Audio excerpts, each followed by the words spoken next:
Oh wow, look at that. Already there's a lot of you. Look at that. Wow, let me hello, welcome to Visual Novel Club. Weeb Wednesdays. Let's go. Let's friggin' do it. Y'all like my little setup here for it? Honestly, I was kind of hoping to have some art ready, but oh well. Okay, let me read this. It looks like Apples, you're having trouble getting through to Genshin. I have yet to play it, so unfortunately I don't know anything to help. Hopefully someone else can and you get your answers. Ah, Mr. High and Apples, you two meet again. Whoa, whoa, whoa, whoa, whoa. Whoa, whoa, whoa, whoa, wow, there's a lot of bots. Wow. Quickest draw in the West. Thanks, Sliced Bread. Oh, and Monica, wow. Y'all double teaming them bots. Well, Med, if you would like to be famous, you should hit up TSRODOLFIN 909. Slide into their DMs. What's this about Doki Doki music? I mean, I have like the Doki Doki aesthetic right now because it's a visual novel club, but it should still be the Hachimitsu dance music. Oh wow, that was incredibly quick. I haven't even watched the game and you're already making me speak like a buffoon.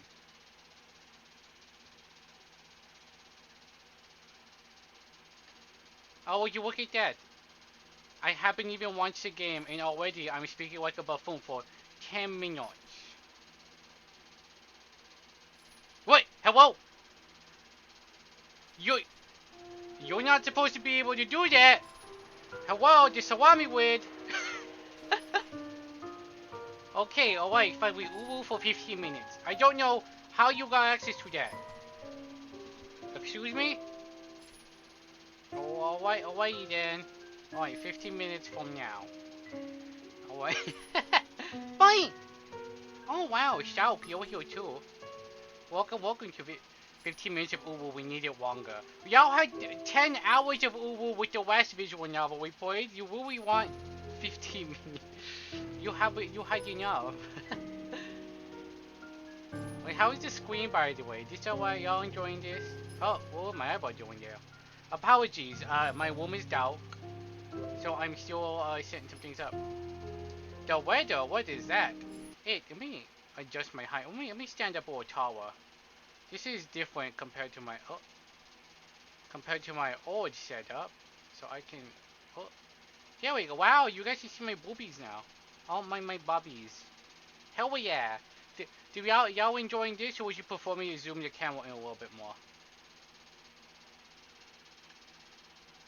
So anyways, the weather is a horror mystery visual novel. As you can probably assume from oh wow. Oh, does it have voice acting? I don't need a weed? That's incredible. Gameplay, one in the background. Sure. Difficulty? Wait, QTE? Hello? I have to do QTEs in a visual novel? This, this is not all I signed up for.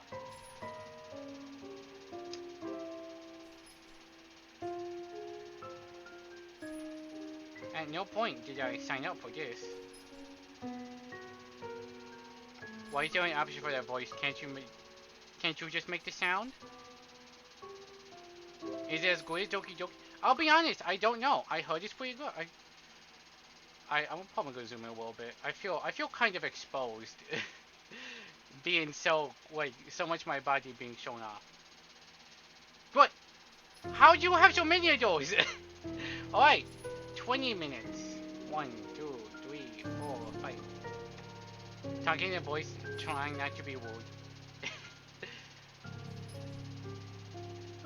The Uwu voice is an option for people if they would like to redeem it.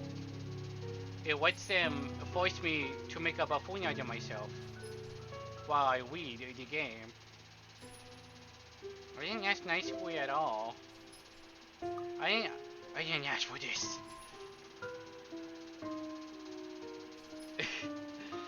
Yeah, but I'm not used to showing off so much of my model. I don't know. I felt it felt a little weird. I'm going to zoom back in. I prefer the zoom didn't work. Let's see more posting now. Oh wait. What about the text? Skip stop share. Oh wow. Wow, this has a lot of options. This is kind of big budget for a visual novel. Did I just undo everything? Went in background. Okay. We're gonna keep on normal because we're not babies. And we're gonna begin a new game. Also, how do you feel about the resolution on this? Too big, too small? Wow, that is... Whoa, Jesus Christ, that was fucking loud. Well, how's the audio for you guys? The El Manguande Mansion. It was built for Lord William and Lady Elizabeth El Manguande in the Luxembourg humble ambassadors of peace and beloved by their people. Well, you gotta redeem Ronald Reagan if you want to see Ronald Reagan again. Both were well known for their compassion and generosity, never failing to... Wow, look at this HUD! That's kind of... This is... I like this. I like the way that looks. It's simple, it's clean, out of the way. Oh wow, wow. 10 whole pages are saved. Okay, I'm taking notes from when I develop my game. Wow. And a world right there. Okay. A journal. Excuse me. Oh my god. What? Wow. Wait. Look at that. There's a. Wow. There's a lot to this. Oh wow. Timeline. Timeline. Excuse me. Timeline. What do you mean timeline? Profile. Isabella. Ashton, like the Kutcher, like the actor Ashton Kutcher. Anyways, how's it? Relationship? I have a relationship here? I can't see everyone else. Isabella's kind of cute. I like her hair. I like her little attitude. Look at that. What is this? Am I Isabella? I don't get it. Blanching warning, the feature shows the outline of your coin chapter and has content that others might deem as spoilers. You don't proceed. No spoilers. Well, that's a lot of visual novel. And we have the options again. The controls. Excuse me. Wow, is this so okay? Wow, scroll back, show how you are. Save, confirm, proceed. Proceed. World game. Join your control. Save game. Alright, this is kind of in-depth for a visual novel. Alright, alrighty then.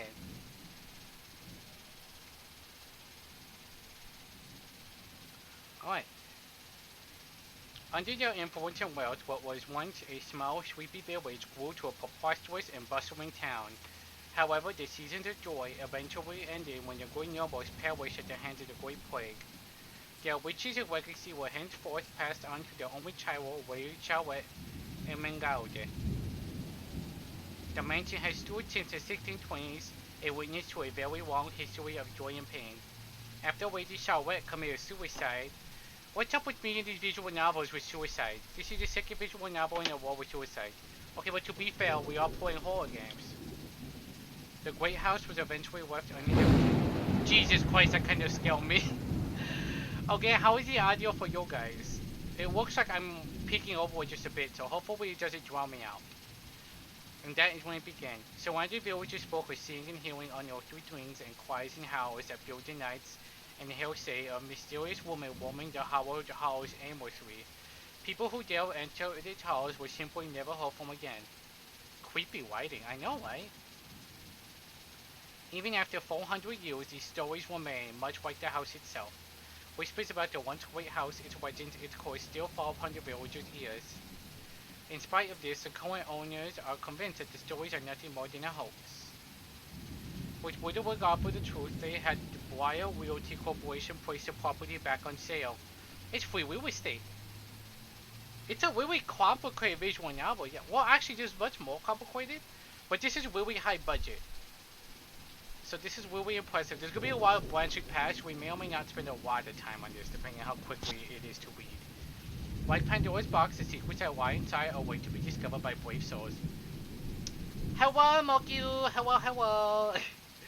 I am being forced to uwu. I am. They redeemed it for 20 minutes worth of uwu. So we're doing this for 20 minutes. Or at least another like 10-15 minutes. Who made you speak that way? kiwi biscuits, I believe apples, and Malmika. Malmika hit me with it twice. No matter what happens, take care not to be consumed by the course. Hello, course? What do you mean, course? Go what? Isabella. Oh, maybe we are playing as Isabella. Jono. Hello? Oh. Isabella? Are you there? Where are you? Is that Sans Undertale? Oh my god, do I go to school with Sans Undertale? Oh yeah, you're not supposed to take the voice serious. A familiar Diddy voice comes from the other end. Oh, hey Rose. I'm at St. Goretti High. What's the matter? What do you mean, what's the matter? It's the mansion, silly. I'm here and you're late. Rose is kinda hot. Jeez, we're on shift together. You promised. Oh my god, please don't tell me you forgot. You were planning on leaving me to check this place out on my own, weren't you? I kinda think it's really neat that the phone timer, the phone call continues a quick countdown even if I don't You click. chickened out. Calm down. You know I take my promises seriously. I'd like to believe that. So hurry up and get here. This place is huge. A bit too quiet since no one's lived here since, like, forever, but beautiful nonetheless. Wow, y'all kinda wasted your your uwu redeems. Who did not this game have full voice acting? Why are you so surprised? This isn't the first time you've been there. I know. I just wish I could live in a place like this. It really takes my breath away. Yeah, well, I wouldn't be so sure about that. Not after the rumors that say it's haunted. Besides Rose, I know a few ways I can take your breath away about Chicka Bow Wow. Jeez, never mind those rumors. Ghosts aren't real after all. Famous last words. And even if they are, which they are not, they can't do anything. I do They're not nothing play but spirits. FF14. I want to get into it, but I'm like, I don't really have time to play an MMO and really like invest in one. Honestly, I don't really play games outside of when I'm streaming. Like, I use streaming as an excuse to play these video games I've been meaning to play for a while. You don't know that. They might be listening or watching right now, and they might not be happy with you enough to curse you. I will do everything in my power to protect Rose and Isabella. No offense, sweetie, but that's a bit of a stretch. Believe it or not, it's better to be careful. Oh, I'll show you a bit of a stretch. Right. You know, Oh, not stop, every stop. property we sell will end up with a dead body stuffed in a sofa. Yeah, but it'd be neat if it did. And I think that mansion is where we'll likely find another one. I can feel it. That was one time, Isabella. Loosen up. Wait, hold on, I Just won't play get that here game. ASAP, please. I'm getting bored being here on my own. Fine, fine. Let me just finish up here. I'll be right there soon. Okay, see you. Bye. She hangs up before I can respond. Rose, still charming as ever. Absolutely she is. Who was that? Oh, hello, who are you? I woke up on my phone to see Rebecca. Becca giving me a questioning look. Oh, that? It's just Rose. The one who trained Whoa! you. I wasn't expecting, like, animation. Well, it wasn't really animation, but wow, that was kind of neat. You're working together again? Alright, Ronald Reagan it is. Where are you, Mr. Reagan? There you are.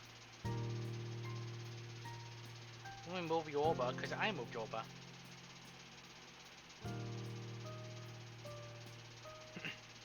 Two, please.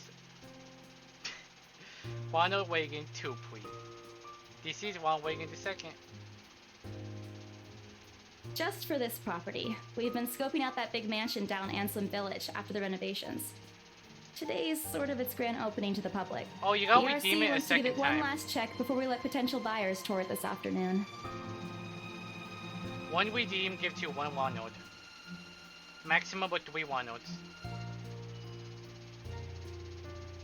Let me set the timer for Ronald Reagan. hello, welcome Juan. We're doing another visual novel, and I've been hit with 20 minutes worth of uwu, so apologies. But that's okay, because this game has cute gores, really, really nice art, so far I like the soundtrack, and for voice acting. Hola, hola.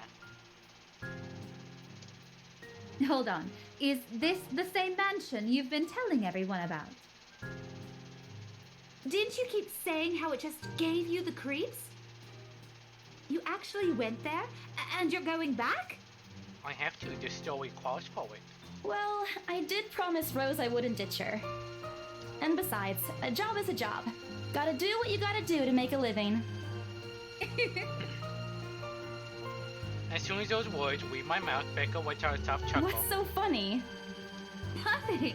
It's just that I didn't expect you to say that. Coming from you, it sounds so out of character. I mean, no offense, but you've been freaking out ever since you got assigned to it. Mono's face looks like there's something on the ceiling. Well, maybe there is. Maybe there is. Who knows? I honestly thought you'd back out. Not all the time. I could really use a huge amount of cash right now, and this is just the fastest way to get it. Plus, listen to this. Briar Realty wants it sold as soon as possible, and the agent who lands the deal is going to get a huge bonus. So we are real estate agents. They never give bonuses like that.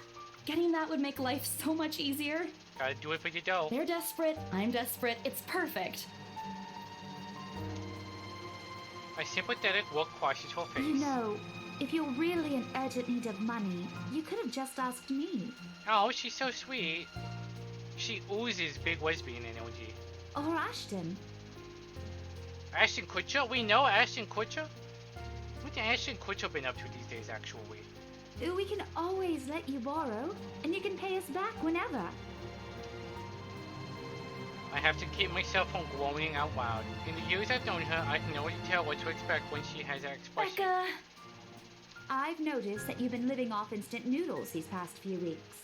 Oh, can she smell it on our butt? Is that obvious? I tried mixing it up. I will buy beef noodles, chicken noodles, sometimes when you add the sauce just to make it less noticeable. But she smells right to us. She crosses her arms and grimaces at the thought. Her voice slightly rises as she begins to scold me. Instantly, I'm reminded why Becca excels at teaching voice with teenagers. Stop eating junk! They're cheap, but they're not good for you. Oh, she's a teacher for high schoolers? They'd be in love. We'll see how it progresses. You'll definitely end up in the hospital if you keep at it. Will you visit me if I end up in the hospital? I eat other things too. Hey! I eat other things too. Achievement unlocked, this or that.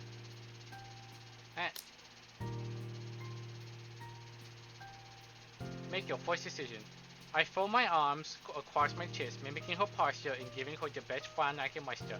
The same one I'd use with my younger siblings when they were being difficult. Oh, relationship went up. Oh, look, we got plus relationship with Rebecca. I can't believe I'm actually gonna have to keep track of this.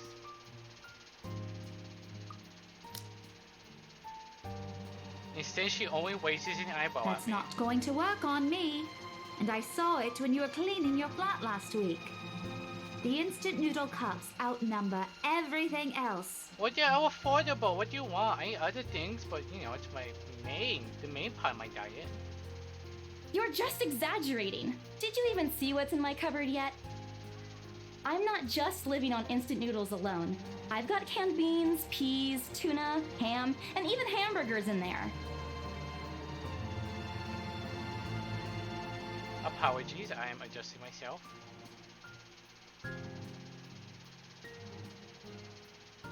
Yeah, we got hamburgers. You want a bumblebee tea and bumblebee bebes? Like beef or soup or salad? What's a soup or salad? Oh, I totally clicked that. Becca's wink her nose by the time I get to the end of the small wish. She even went a little green on the last one. I would have laughed a little at that if I didn't know it would only lead to more reprimands from her. Aren't those the same ones you won from the Grocer's raffle more than a year ago? Oh, I sincerely hope you're checking the date stamps on those things before eating them. I don't want a repeat of last year. What happened last year? In any case, those are still not exactly healthier choices, Belle. Oh, I'm Belle. I'm Belle now, huh? Okay. Belle, I promise to take very good care of you and try not to get you murdered, but, emphasis on the try. I like this expression. This is a good one. She shakes her head, possibly laughing at some funny, distant memory. When she looks up, I immediately brace myself. More words from her. Sometimes it's better to let Becca talk until she's out of things to say. But when she turns her attention back to me, there is only warmth in her smile. What am I going to do with you? She says this more to herself She says this more to herself than me, her voice shifting to something kinder, even motherly. Okay, so she's the mommy type. Alright, I see what you're putting down, picking up. If I'm looking for the exact I word. hope you know that it's impossible not to worry about you when you're like this. You don't have to keep eating the same thing. Well, it's delicious. I'm basically Naruto. I gotta have my ramen. My Ichiwaka ramen. It's the best shit ever. Didn't I tell you before? You're always free to reheat my leftovers.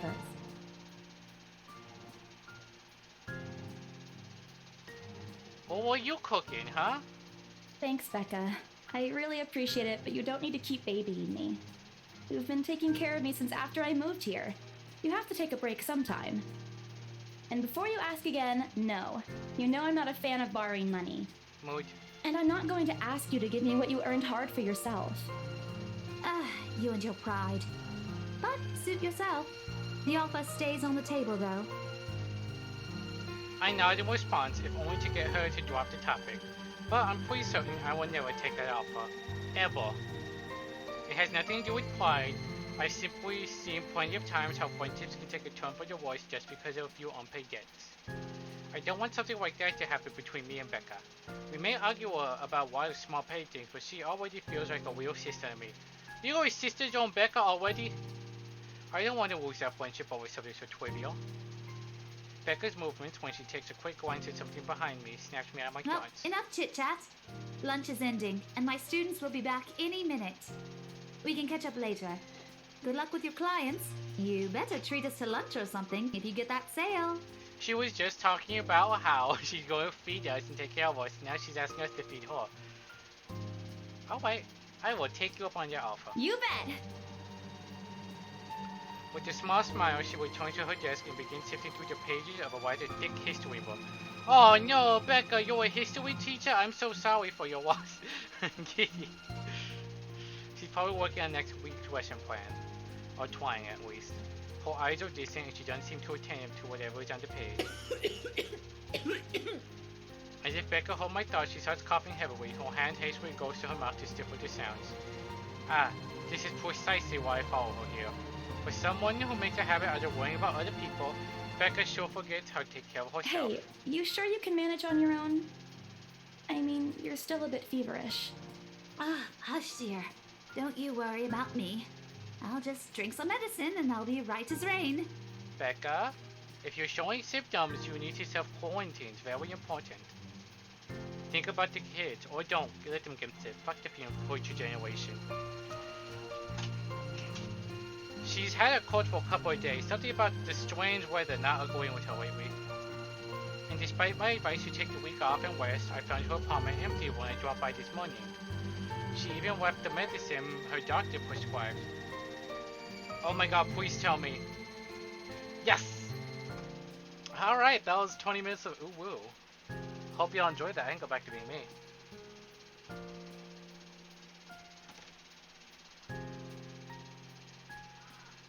Look who's being stubborn now. You shouldn't even be working right now. Seriously, you big baby. I'll be fine. For now, just go to work and stop making that Rose girl wait for you. So why am I the only one without an accent so far? I'll call you if I still feel bad, and you can come pick me up if it makes you feel any better. Yes, it would. She offers me a reassuring smile, and I can only sigh. Why do I even bother? There's no stopping her once she has decided on something. Defeated, I reach inside my bag to pull out the same bottle of medicine she left earlier. You can't escape it! You can't escape it! You will take your medicine. I will look after you. She looks at it warily when I place it in front of her.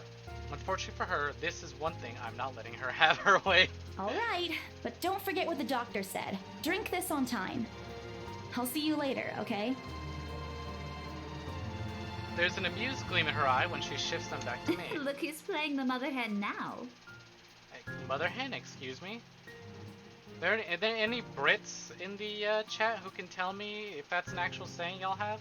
Rebecca! That's a cute expression. Okay. I won't tease anymore. I'll make sure to drink it, Mom. You can call me Mommy, don't be shy. Before I can retort, she casts another look at the clock.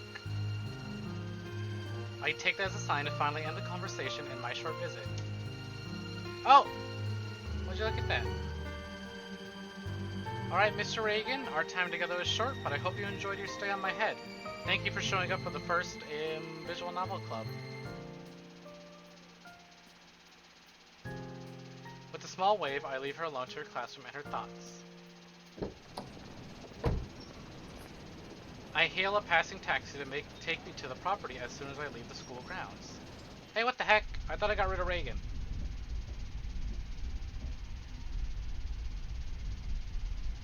Okay, there we go. The mansion is some ways out on the countryside, but I don't have trouble giving the driver directions. Apparently everyone in Luxborn City knows of it, including every bit of rumor surrounding the place. In fact, just the mention of its name is enough for locals to give you cautious, sidelong glances. I learned that the hard way the first time I commuted here, and it only boosted my belief that there's something more to the house. Even the news of it being renovated and placed back up on the market has caused quite a stir. I can't read today. Which is a shame because this game should be all about reading. It's Visual Novel Club, I should be able to read today. Thankfully, it died down a few weeks later. The place would have become a lot harder to sell otherwise. I avert my eyes from the windows once the buildings shrink in the distance. We get a glimpse of the countryside soon, although a quick glance at my watch tells me we're still a few minutes away from our destination. Might as well get some work done. Rose did ask me to review the mansion's documents. I already looked them over last night, but you never know when things may go wrong. Life has ways of messing things up like that. Halfway through reading the papers, my phone rings again. I pick it up without looking, neatly tuck it between my ear and shoulder. It's probably just Rose again anyway. Rose? That's not Rose. Guess again. Oh, hello. That voice. Ash. Like, is this Ashton Kutcher? Bingo. Hey, what's up? Just checking if you're still cool later this evening. You mean that thing with Zach? What's the Yeah. thing with that? He even called in the middle of the night just to remind me. No, don't worry. I didn't forget. I'll be there. Cool. I'll see you later. What time do you get off? Around 6 p.m.? I don't know. It's the first day of the Ermengarde Mansion's open house, and Oh, we're thank God she expecting quite pronounced a that number for of me. potential buyers. I'll be booked the whole afternoon. Ermengarde. Got it. Ermengarde Mansion? Ermengarde. You know, the big Jacobean mansion at Anselm Village? I'm on my way there right now, actually. On your own? Yeah, well, Rose is already there, but yeah. I see. Looks like the scaredy cat finally toughened up. Shut up!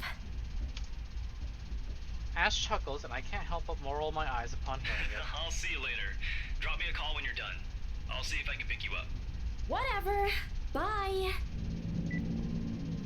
Stupid Ashhole. Always teasing me whenever he sees a chance. I'll show him who's tough. Ooh, journal updated. Oh, look at that. Maria Isabella Grace Cruz Santos. Ooh, hello, we Spanish?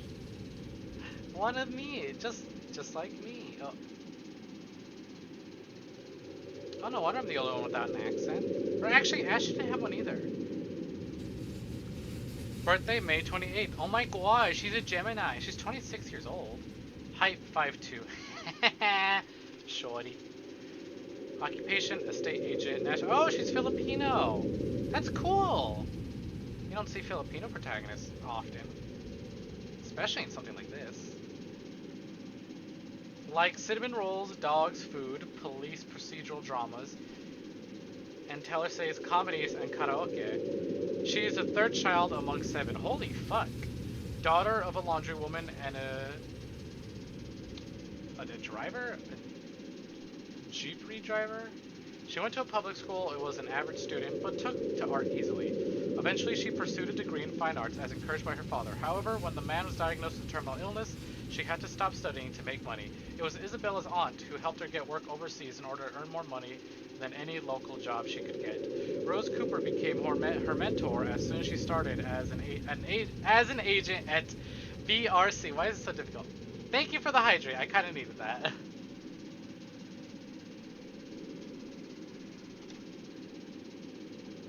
It's been 5 years since she met her neighbor, Rebecca. She met Ashton during an unfortunate incident involving her first sale at Delvin Court, and later Zachary through him. Huh. Timeline. Friday, October 21st. Before going to Ermengarde Mansion, Isabella Santos dropped by St. Goretti High School to check on Rebecca Gales. The former reminded the latter to take her flu medicine before leaving. On the way to the mansion, Isabella received a phone call from Ashton Gray, reminding her of Zachary Steele's movie premiere that night. Huh. Okay, alright. There's a lot of stuff I'm gonna have to go back and forth with. Hey, look at that, using your new emote. It takes a few more minutes until I finally reach the infamous mansion. I have to admit, the entire property does look wonderful from the outside. Yet, despite all of this, it does nothing to hide that something is just wrong. The surrounding area is unusually silent, and the only rustling of the leaves can be heard as the occasional breeze passes. While Ainsland Village is just a few miles away, everybody keeps their distance on purpose. Perhaps out of fear, the horror of falling under the mansion's curse. Somehow, it makes me feel sad. The lack of immediate human presence just makes this place all the more eerie than it has any right to be.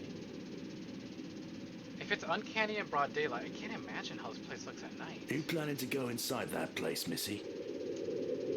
The voice nearly makes me jump out of my skin. But geez, even the taxi driver's voiced. Without completely taking my eyes away from the house, I give the driver a confused nod. A beat passes while I wait for him to say more, but his only answer is a non-committal hum. Belatedly, it occurs to me that he must have been waiting for my payment. I mentally slap myself for spacing out and promptly hand him the fare with an apologetic look. I expected him to leave as soon as I paid, but there's a hesitant expression on him, as if something hasn't been said Is there yet. something wrong? Look, Missy, I'm sure you've heard what the people are telling everyone about that place. Nobody likes to be disturbed when they're at peace, and I'm pretty sure whatever they say is in that house doesn't want to either. I admit they did a good job fixing it up, but there must have been a reason why even distant relatives of the family who used to own the house never lived in there despite inheriting it. No wonder they wanted to get rid of it. Maybe they just didn't like it?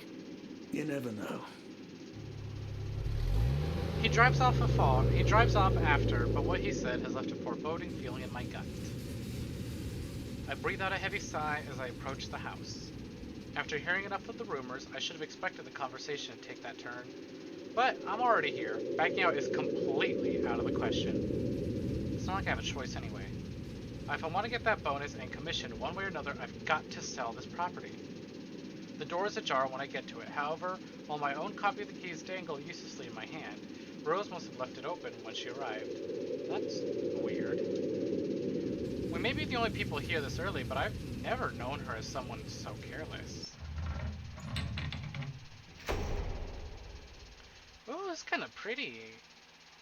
I was expecting like grays and stuff, but like nice blue tint to the place. Big stained glass. Look at that. Those two in the back, obviously super in love. Why did they... Why is this just Dimitri Fire Emblem and this is Rose Steven Universe? Entering what greets me inside leaves me gaping. They've cleaned every corner, waxed the floor, dusted the antique, searched every nook and cranny and crevice, and made it spick and span. All for the sake of making the mansion more enticing to the modern day lords and ladies. But no matter how hard they try, the mansion still looks as soulless as ever. As though it's going to eat you alive. If you ask me, they should just listen to what other people have been telling them and leave this place alone. Boing! Some things in this world are better left alone, never to be disturbed Rose? again. I call out. Rose, I'm here. Where are you? Oh, echo effect too, huh? My voice echoes softly throughout the hallways. Oh, who am I kidding? In a place this big, I don't think she'll hear me no matter how deafening the silence is. She could be all the way on the other side of the property for all I know. Quickly, I reach for my phone and dial her number. But The number you have dialed has not been recognized. Please check and try again. what do you mean has not been recognized? We were just talking a while ago. It's not like she was eaten by the house. Right? Or maybe the ghost did hear us talking and spirited her away, right? Right? No, Isabella, don't be ridiculous. She probably just wandered deeper into the house and lost signal or something. I dial her number again, hoping the call will connect this time. The number you have dialed has not been recognized. Please check and try again. Oh, please don't be dead already. You're too hot. I want to see your sprite. But to no avail. Oh boy. I have a very bad feeling about this. Rose? If you can hear me, please come out. Come on, Rose. This isn't funny. You know this place gives me the creeps. No answer. Her phone was broken. She was kidnapped. What? Well, let's see. Let's keep reading and before we start making some assumptions. It is a little too early for that, but you never know with these stories. You don't know how quickly they get started. This place is big. She could be anywhere. I need to start looking for her. I take a deep breath before venturing deeper into the mansion.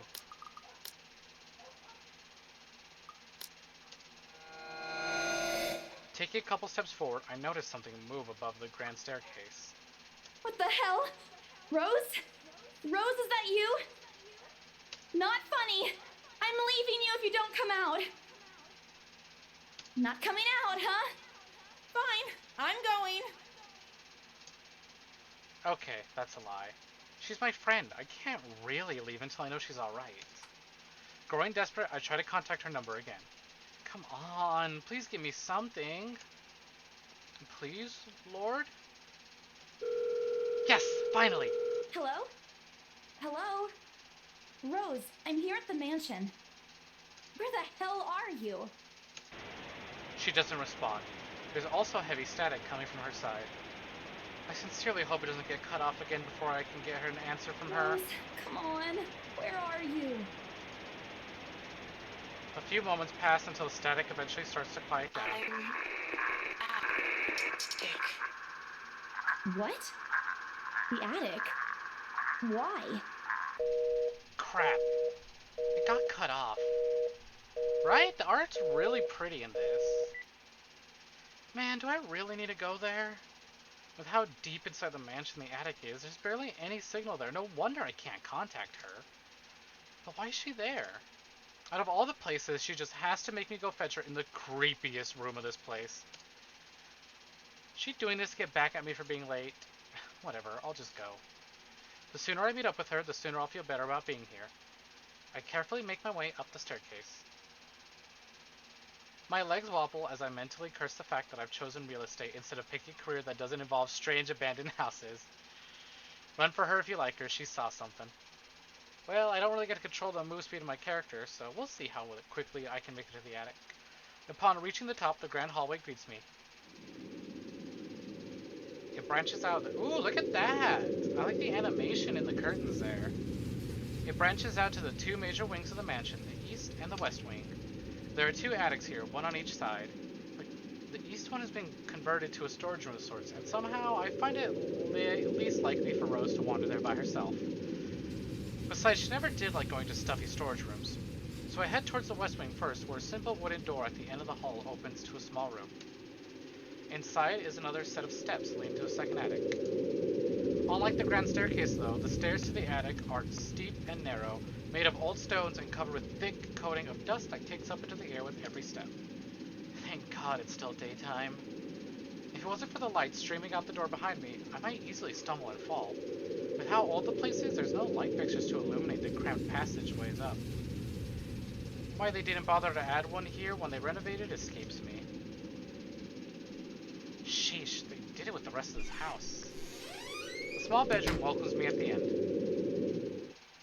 It looks exactly as it did since the last time I've been here, full of dust, worn out, and faded by time. Odd. I thought they cleaned everything. I guess we'll just have to keep reading to find out. Did the crew miss this room? Cleanliness is the least of my concern right now. The more pressing matter is Rose, right? Who needs time to clean when cute girls are in danger? She's not here. Was I dreaming when I talked to her a while ago? Did I mishear her? No. It couldn't have been a dream.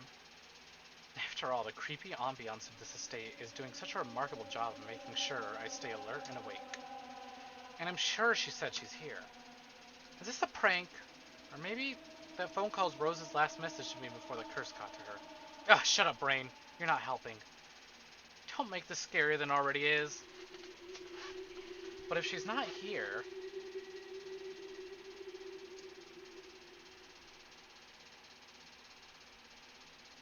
then where is she? Oh, I'm not like being upset or anything. It's not offensive. Don't worry, he didn't do anything. I don't. Where is she? That kinda got me. What the hell was that? That's it. I can't do this anymore. I'm leaving. We must have angered the spirits living here. I knew disturbing this mansion was a bad idea right from the very start, but nobody listened. Be fucking realistic, they said. They think I'm cuckoo because I believe in curses and ghosts and all that. Me and my outlandish backwater country beliefs. I've always strived to be a model employee, but not this time, no. I'm turning back for the sake of my sanity. Briar Realty can find another agent who isn't more fucking realistic to tour people around this haunted house. Before leaving, I take one last look at the gloomy old room, just to check. Huh? What's this? My worries about Rose's whereabouts must have caused me to miss this when I first entered the room. But there's clearly something on the floor. It looks like... A letter? lying on the ground, just a couple inches away from my feet. Out of sheer curiosity, I lean down and pick it up. Ooh.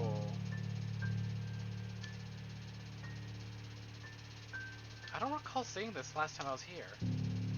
A few days back, me and a few other agents inspected the mansion to prepare for today. I'd been the last one to look inside the attic and leave, and certainly hadn't been here before. Someone must have left this in the room since then. Ooh, it's the letter that the game's named after. Did Rose leave this for me? Was she here a while ago?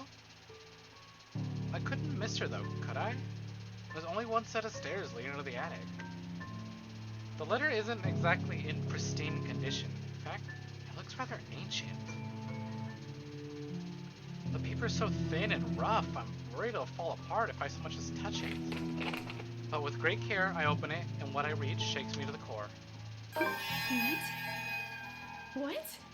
Oh my god. Stella!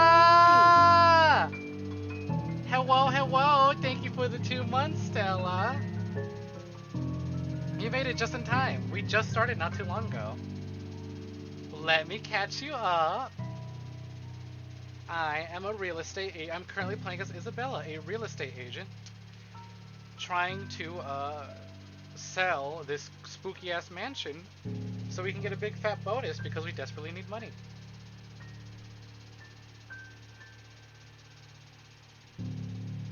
And our mentor got here before us and now she's missing. You're on mobile? Alright then. Hey Amenable Doll, how's it going? Hi, house hunters. You're not being annoying, don't worry about it, Shark. Ignore my expressions. It's dark in my room because I'm playing at night. And Daga Kotoru, I refuse to turn on the lights.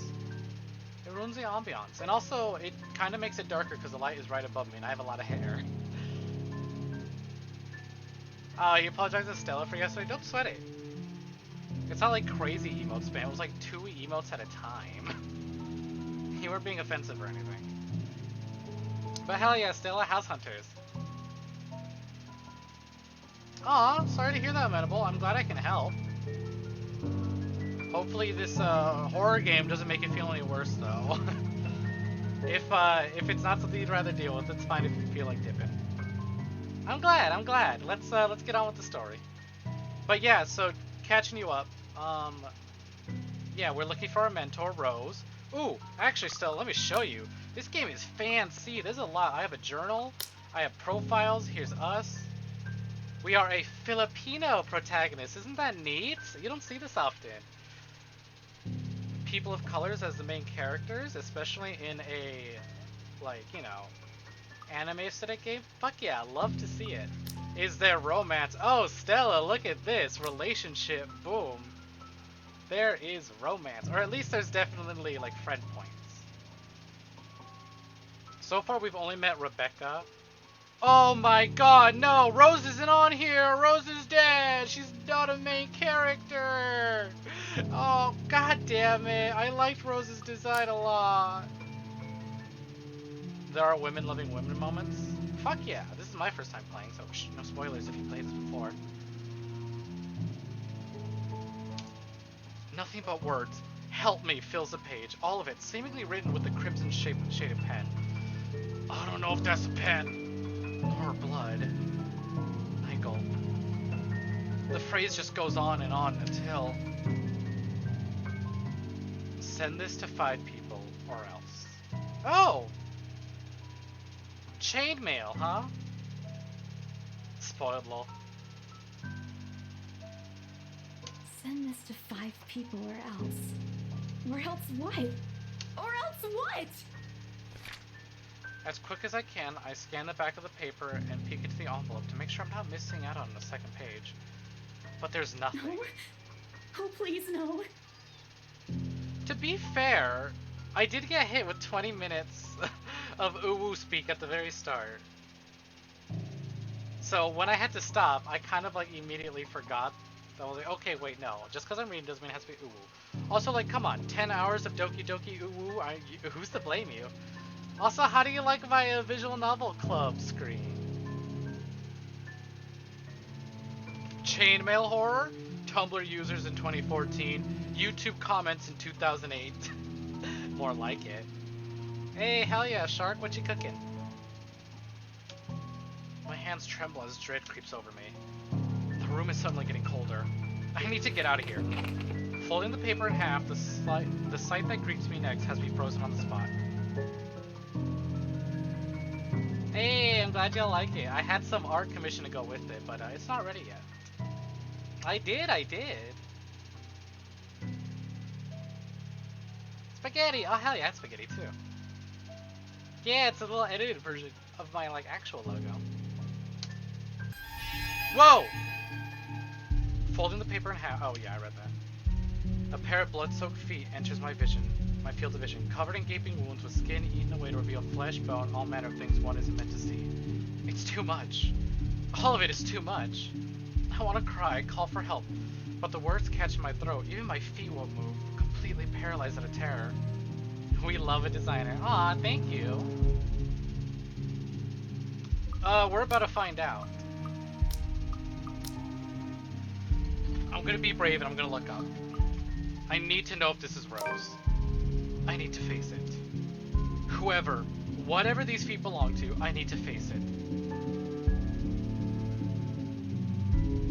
And if I'm gonna die, if they're gonna kill me, at least I'll know what my killer looks like.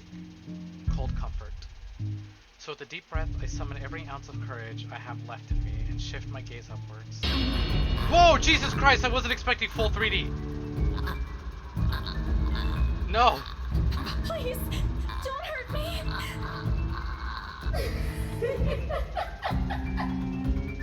No. Oh, holy fuck, this is terrifying. Without thinking, I scramble towards the door. I struggle to open it, but it won't budge. Stay away! Go away! Please, Lord! Make it go away! Why now? Why won't it open now?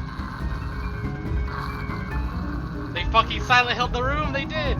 I don't know if this is Rose. Rose had short green hair, it seemed, or long green hair. We've only seen, like, her contact photo.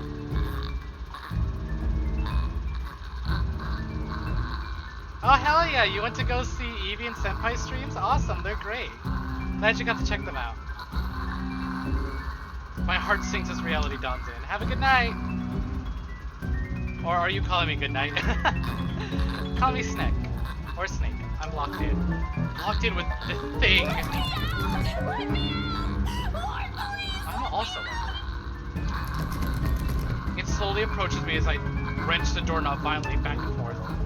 Oh! Oh! Fuck! Ah! Ah! I tapped out! I tapped out! Oh my god! Oh my god! Oh my god! It's gone. Boy! Okay. It's gone. Where is it? Oh, Jesus. Okay, I need to be hella careful with my mouse.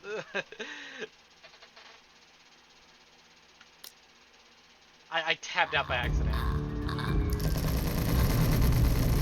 What the fuck? Why is it doing that? Why is it doing that? Okay. The tab out. I think I pushed the Windows key by accident because it's so close to Z. Yes! Achievement unlocked, by the way. The door finally swings open, and I couldn't have been happier.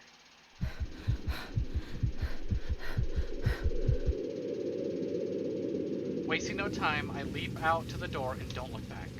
My feet pound against the floor in the rhythm with the loud, fast beating of my heart.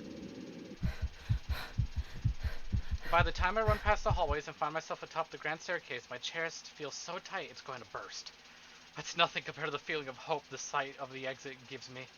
Racing down the stairs, a breathy laugh escapes me and my shoe slips and I find myself falling until my back hits the ground and pain racks my body. My head grows fuzzy and my vision dims as I fight to stay conscious. Go away.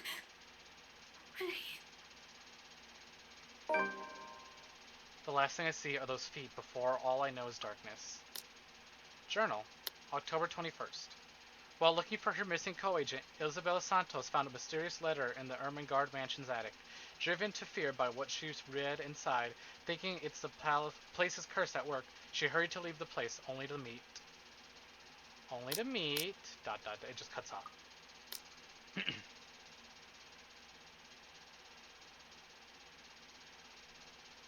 It's just dots. A buzz breaks the silence. I start to rouse, pulled into consciousness against my own will. I've never felt this tired before. I don't know what this is. I know nothing about this game. I've never played it before, and I'm excited to see where it goes. Already, like, it's so much more higher budget than I expected it to be.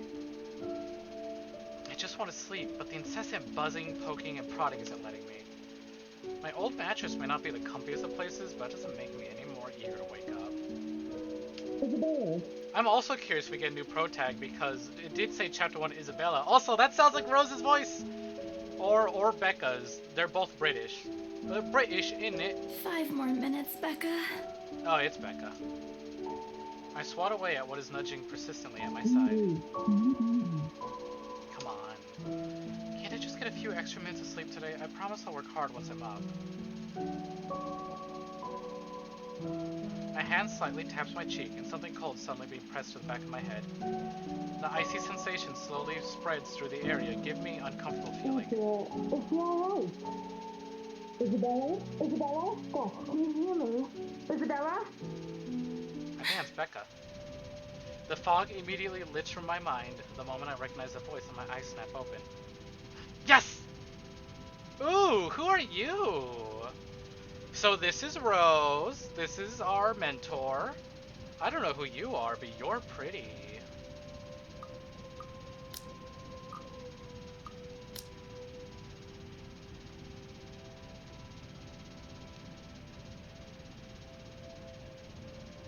There, looking down at me, is Rose. Another woman loiters beside her, but my attention is too focused on my co-agent to even ask why there's someone else with her.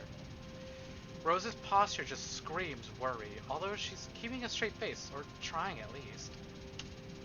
I can't help but feel bad for making her fret. A wave of dizziness washes over me as soon as I try to get up, forcing me to lie back down again. Luckily, the feeling subsides after a few seconds till only a mild throbbing somewhere at the back of my head remains. With a little assistance from Rose, I push myself upright. She hands me an ice pack and gestures for me to press it where I suspect a small bump has already formed. If the light ache in the area indicates anything. Also, Kitty Biscuits, are you still there? Pretty lady with green hair, your favorite. Alright, Isabella, where are we? The Ermengarde mansion. Why? Ow, my head. And the date today? October 21st. October 21st? Rose, I'm kind of upset I played this today. I kind of... Is the 21st a Wednesday? Will I be able to play this next week? Let's see. Oh my god, yes! Next week's October 21st. Hell yeah. Talk about timing. I'm so good at this. I didn't even try. Last one. Can you count to 15 in reverse order? I can't even do that normally. 15, 14, 13, 12 teen. No, that's wrong. Why are we doing this? She's just checking if your injury is in any way serious. Oh, you don't have an accent. This time, I curiously regard the woman standing beside Rose. It's impossible to overlook her, what with the way she towers over us. And here I thought Rose is already tall. Who is she anyway? One of the remaining cleaning crews? Yeah, get your comfort food. This is gonna get spooky. But with how primly dressed she is, I don't think anyone would want to clean in a suit. An expensive suit at that. The gloves alone must have already cost a fortune. I bet my apartment's only worth one of those gloves. Her eyes slowly shift between me and Rose, considering us with an almost unreadable expression before finally fixing a sharp gaze on me. Can't help but fold my arms protectively over myself as she does so. She may be far from cleaning crew, but she certainly looks like our supervisor during evaluation. Just do it, please. I eye them both warily, but recite everything as she asked. Rose releases a breath of release once I'm done. Relief! Scared me for a moment there. I was about to call for an ambulance. Are you alright? Exasperation soon replaces the dull ache. The memory's a little fuzzy, but the attic and... There was someone, Rose. In the attic. Someone? You mean a client? Well, that's unlikely. It's probably just one of the cleaning crews. The boss sent a few of them back this morning for some last minute... No, not any of those. They're, I'm not actually sure. Wait, didn't I call you? You said you were in the attic when you answered. That's why I went there in the first place. Both Rose and the lady look at me like I've just grown another head. Did I say something weird? Rose quickly casts an apologetic smile at the woman before the awkward silence stretches on further. It's her saleswoman smile, the same one she taught me back when I was still her trainee. Oh, this woman must be trying to buy the mansion. I should show this to troublesome clients, or just to avoid trouble in general, she advises. It's also the same one she gives me when I've done something particularly absurd that may cause us to lose a potential sale. Her eyes are serious when she turns back to me. She takes both of my shoulders gently, squeezes it with as much patience she can muster. As much as I'd love to have gotten at least a heads up of your arrival, I didn't really get a call from you. You know, signal here is absolutely horrendous. I was in the garden earlier and couldn't even make a single call. Isabella, I'm going to ask again. Are you really alright? What happened? I don't know. It's all a bit blurry. I remember I was looking for you, but you weren't in the attic. And there's... whoever it is. Then I must have tripped on a rug or something on the way down. Oh no. Do you think someone came in while you were out? You left the main door open. We are so going to get into big trouble if something gets stolen, Rose. Perhaps it is a concussion. Are you sure you feel fine? We could still call for an ambulance. I could cover for you. No, I'm fine. I'm okay, Rose. I can work. Wait. Hold your horses, Rose. I can't just miss an important sale because of a minor bump in my head. An extremely minor bump. I've had worse when I was a kid. This is nothing. Besides, if I leave, you'll have to shoulder everything in the open house. Alone. And in a mansion this big? Well, there's also the part where I may lose that bonus BRC promise, but that's completely beside the point. Rose gives me a skeptical look when I return the cold compress to her and push myself off the floor. I have to use the staircase railings to steady myself, but otherwise, I feel fine. See? I'm A-okay. She's got it. You can do it, Isabella. We love a strong woman. The two of them exchange a worried glance, and Rose assumes a contemplative look. I bite my lower lip in anticipation if she says no. Alright, you in. smile threatens to slip out from me. If I see that you aren't feeling well, I'm taking you personally to the nearest clinic to have you checked. Clear? Clear as day, ma'am. Thanks, Rose. How can you say no to that cheery smile, Rose? Come on, we got this. Shark. You insisted. But remember what I said. First sign of you looking not okay, and we're off. No questions asked. It's just a small bump. Don't worry. You shouldn't downplay these kinds of things. It could be a serious injury for all we know. It's still a little early to tell. I'd like to, like, really meet the characters. Right now, so far, everyone I've met just kind of scolds me. Becca scolded me for not eating and taking care of myself. And Rose has scolded me for being a fool and bumping my head on the floor. So we're gonna have to take a little bit before I really figure out which character I like so far. I like Becca's design though, and Rose is really pretty. And whoever this is, I like you. You are fancy, ma'am. You shouldn't... Oh no, she just said that. Suddenly a small cough sounds against the walls of the foyer, interrupting our banter. The woman is looking exasperately at the two of us, her stare making me shrink back a little on myself. She isn't really intimidating. Well, she is, but not in this scary negative way. Far from it, actually. Her demeanor simply commands an air of sophistication and respect. In a different world, a younger me would have probably wished to be like her. At our lack of response, she coughs again, lifting a well-trimmed eyebrow at me in question. Words get caught in my throat at the sight of it, and Rose, as usual, is swift to catch my blunders. My sincerest apologies, Mrs. Miss McCulloch. Marianne McCulloch. How do I pronounce it? McCulloch. Marianne McCulloch. Alright, I'll try my best to get that right. Marianne McCulloch. Trail Rose Designs, interior designer. She hands Rose her business card. The words interior designer catches my eyes before my partner flips it over. Oh, probably someone interested in the mansion for its 17th century influences then? I won't hold it against her though. Despite her hearsays and remaining uninhabited for years, the mansion's original fittings and furniture have been kept completely intact and restored to pristine condition. I suppose some people find that trip to the past feeling appealing? After all, with what it offers, this place could also be a haven for people looking to live somewhere with a classic historical charm. I know, Miss fancy, McCulloch, right? Gold I'm foil Rose and everything. Cooper, and this is my partner, Isabella Santos. We're just ironing out a few things, but we'll be starting the tour soon enough. In the meantime, we've prepared some refreshments for you in the parlor while you're waiting. If you could please. Thanks. There's no need for it though. I just dropped by for a quick survey of the place. I thought I should check the estate before I meet with the homeowners. Rose's confusion is impossible to miss when she glances at me, and I return it with an equally perplexed look. And against my better judgment, I blurt out the first question that comes to mind. I'm sorry. Homeowners? How can they talk to Isabella? She has the body of a woman that eats nothing but salad.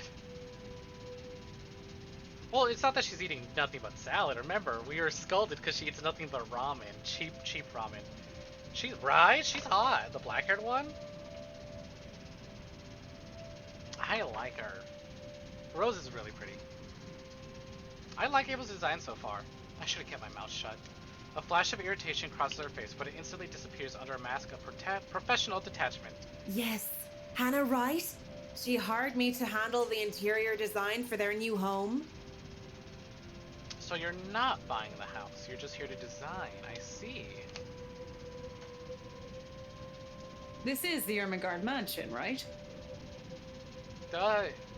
We're trying to sell it. What do you mean, homeowners? Yes, this is indeed the Ermengarde mansion. It is, but... She pauses, possibly trying to find the right words to fix the awkward situation without offending someone.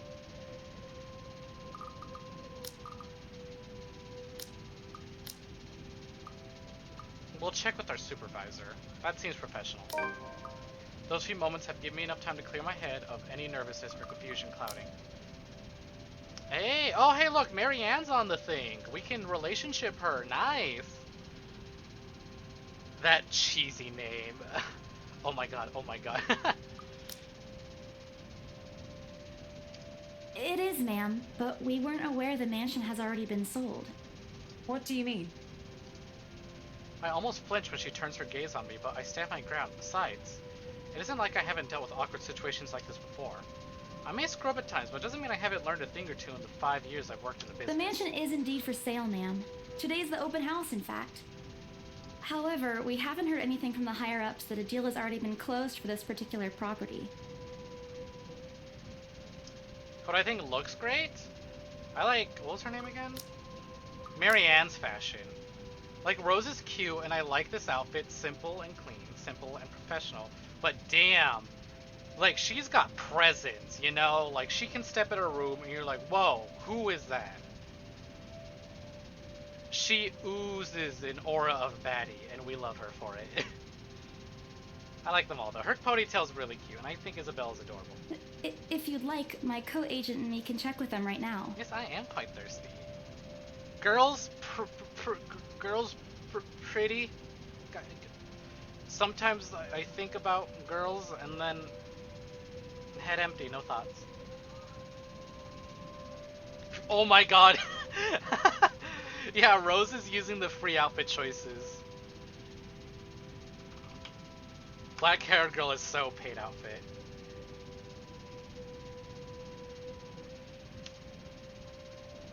She nods, seemingly in deep thought after I finished.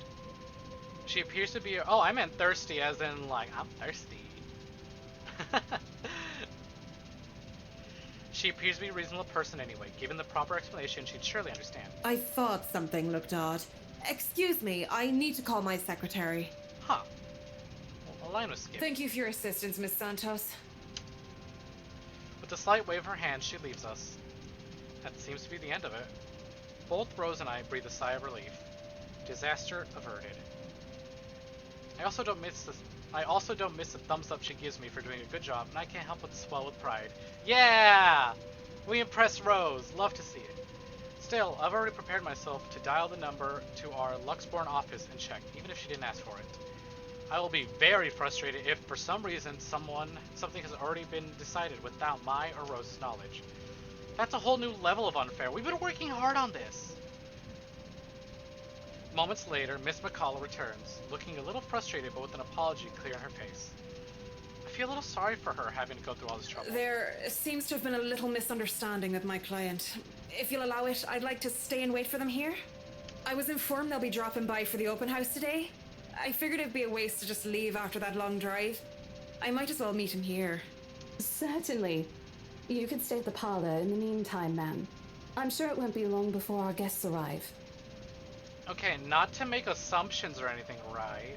But with the fact that she's here for someone who's already bought the house, and that there is a timeline of events, and there are days that there's days in the past, I'm kind of convinced that a time loop may or may not take place in this story.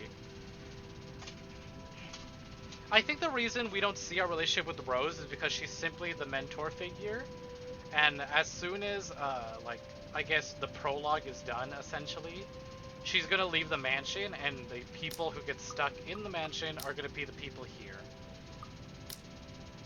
Time loops are so good, I hope so. And, Isabella? I left a few documents in my car. You know where I keep those.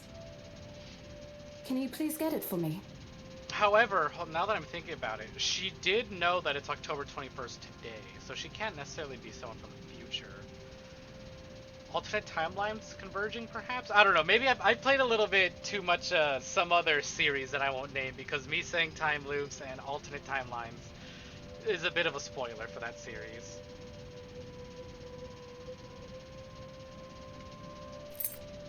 Rose takes a glance at her wristwatch before tossing me a set of keys. And hurry! We've still got a few minutes to double check those papers. Okay, got it. The two of them disappear behind the parlor's door. New.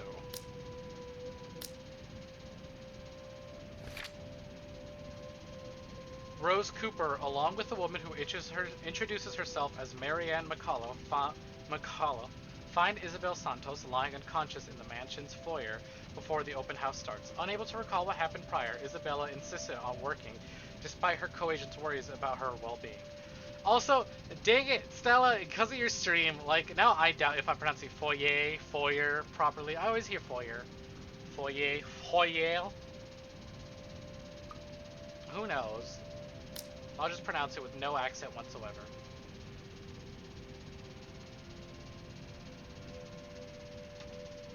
Also, hey, we're both playing Spooky Mansion games. Which, by the way, for those of you who are unaware and don't know, haven't been to any of Stella's streams, Stella Cyberspark, another amazing VTuber. She plays a lot of really cool games. Right now she's playing another so that's what it's like to be on the receiving end of that. And I just shouted you out too. How rude. I'm kidding, Stella. But she's also an amazing streamer. I would highly suggest checking her out if you haven't already. Spooky Mansion Twins! Alone like this, it's impossible not to think of what really happened. Give me a second. Oh, I'm sorry, Gooey. I'm sorry, buddy. I accidentally kicked my dog a little bit. I didn't know he was under my desk. I'm going to turn my fan off because it's getting kind of chilly in here. Ooh! Neck snapped. Alright, there we go. I wish the memory isn't as elusive as it is normally. Snack-loving juice. Then again, Rose already said she didn't receive any call from me. Was it just paranoia? A temporary lapse after having heard all those tales about this place? Probably. I want to think of it as such. Better to think of it as such so I can work in peace. Except, a small part of my mind begs to differ, and if I'm gonna be completely honest with myself, I want nothing more than to leave this place as soon as possible. I don't know what's in the house, and I don't want to know. The keys Rose have just handed me dig into my palm, its jagged edges creating shallow ridges on my skin from how hard I'm clutching it. It's a reminder of what I still need to do and why I've taken this job in the first place. Hugging my blazer closer to my body, I exit the house to get what Rose has asked of me. Just a few more hours, Isabella. Sell the house, get the money. Get the girl, erase the debt. Oh, we got Silent Hilled immediately. Oh, this is a cute song. A flock of people have already gathered in the mansion's front yard by the time we officially open the doors. I'm not sure whether I should feel baffled or underdressed standing in their presence. Men and women of wealth and status, all dressed to the nines in fancy suits and lovely dresses of varying colors, compose the medium-sized crowd. Their necks, arms, and fingers are adorned with silver and gold, glistening in the afternoon sun. Some even have ridiculously fancy feathered hats on their heads. Yo, feathered hats! I really hope there aren't any magpies living nearby like in the stories. Those birds will have field day in this. They're murmuring amongst themselves, looking at the estate's facade appraisingly, with some arguing about whose mansion has the superior architecture. But most of it stops as Rose calls for their attention. They don't look too pleased at being ordered around, but what can they do about it? Ladies and gentlemen, I'm Rose Cooper, and this is my partner, Isabella Santos. We'll be taking a tour of the mansion in 2 groups. Please make sure you filled up our sign-in forms before joining a specific group. Ah, thank you. Well, surprisingly, a bunch of us did just kind of start not too long ago, so we're slowly and steadily growing. You know, it's all about keep nice and steady.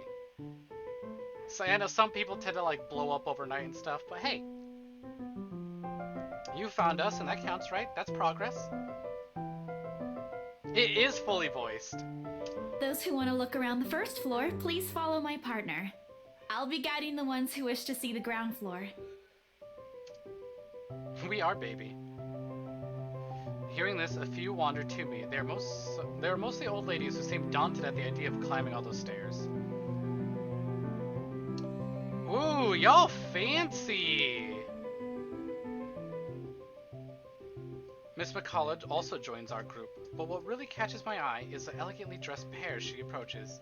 Is fucking Malfoy over here also one of the people in the game? No. Are you Hannah? Do you have the same bangs? Yeah, her bangs look similar. I guess this is Hannah. It's so nice to finally meet you!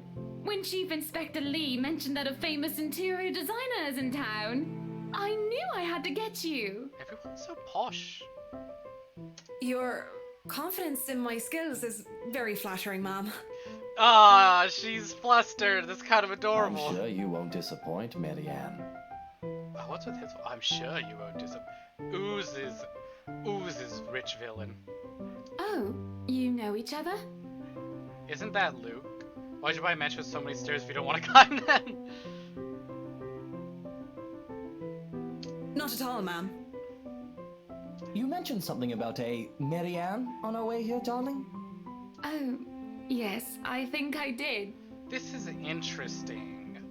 Like, once again, I don't want to speculate because I prefer to just, like, let things unravel on their own, but, like, already more hints of, like, are we in a time loop? Converging timelines? What's happening? Because she doesn't recall talking about her. Very interesting. They totally know each other, I think. We'll see. They either know each other and are hiding it, or this is, you know, time bullshit. Somebody add Senpai if it turns out to be time bullshit. I might have seen their faces somewhere before. Some magazine? Or the television? I can't quite remember. But then again, most of our guests have likely ended up on the news one way or another. I won't be surprised if these two already have. For people who are popular though, they aren't dressed as loudly as the others. And their simplicity, the couple stands out.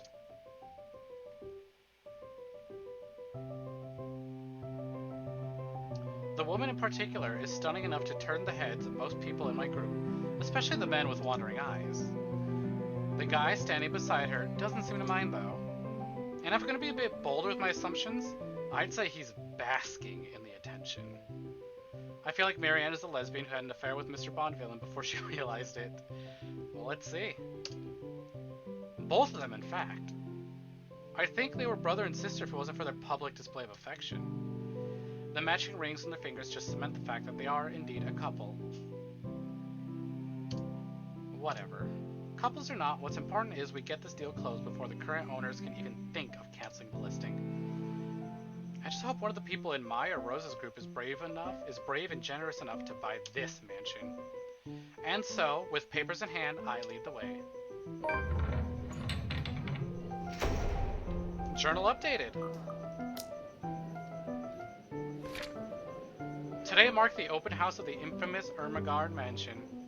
Open to the public for the first time in years, Luxborn's most esteemed and prominent personalities gathered to catch a glimpse of the 17th century property, including Luxborn's most well-known couple, Luke and Hannah Wright. Oh, so they are married. Who says you can't marry your sibling? FC so close-minded. Oh, what the hell? Look, my note is still here. Any new property, or not properties, profiles? I get the feeling we're gonna, like, play as everyone. That's neat. I like the idea of, like, swapping out protagonists. Just can't find the Doritos. You'll get them, Shark. Did I read this? From how the restoration process went, the history of the place, I answer them all. More than happy to talk about their... Oh, wait. When they aren't whispering among themselves or going ooh and ah over one thing or another, they ask questions. From how restoration process went to the history of the place, I answer them all. More than happy to talk about the art places and architecture mostly. However, I'm careful not to mention anything about the urban legend. Not a good material for sales talk, even if the entire population of Luxborn knows about it. Some of the furnishings here are actually the 17th century originals, all of which have undergone a painstaking restoration process just to return its original beauty. Even the glass thing, colorful ones. Oh, I don't know, but you get the idea, I hope. Especially that one, ma'am. It is said to be a gift commissioned by the fiancé of Lady Charlotte Ermengarde. Was she talking about the stained glass? The mansion's current owners have specifically requested that the restoration crew take great care in handling it. It's a priceless work of art and the most distinctive feature of the mansion. By the time I've stopped talking, her attention is already elsewhere. Isn't this place wonderful, darling? I told you it's not a total waste of your time. I don't know. Isn't it a bit too small? We might have to break a wall down to have more room. Well, I think it is just right. Don't you think so, Marianne? It is splendid, Mom. Story updated. Huh. Wonder what I did to make the story update. But isn't it a little too early to make plans when no deal has been signed yet? Never mind that. It isn't going to be a problem. We've got a wonderful legal team to handle everything. Looks like she's holding an Among Us knife. Start taking notes, though. I think I've got a few things I want changed before we move in.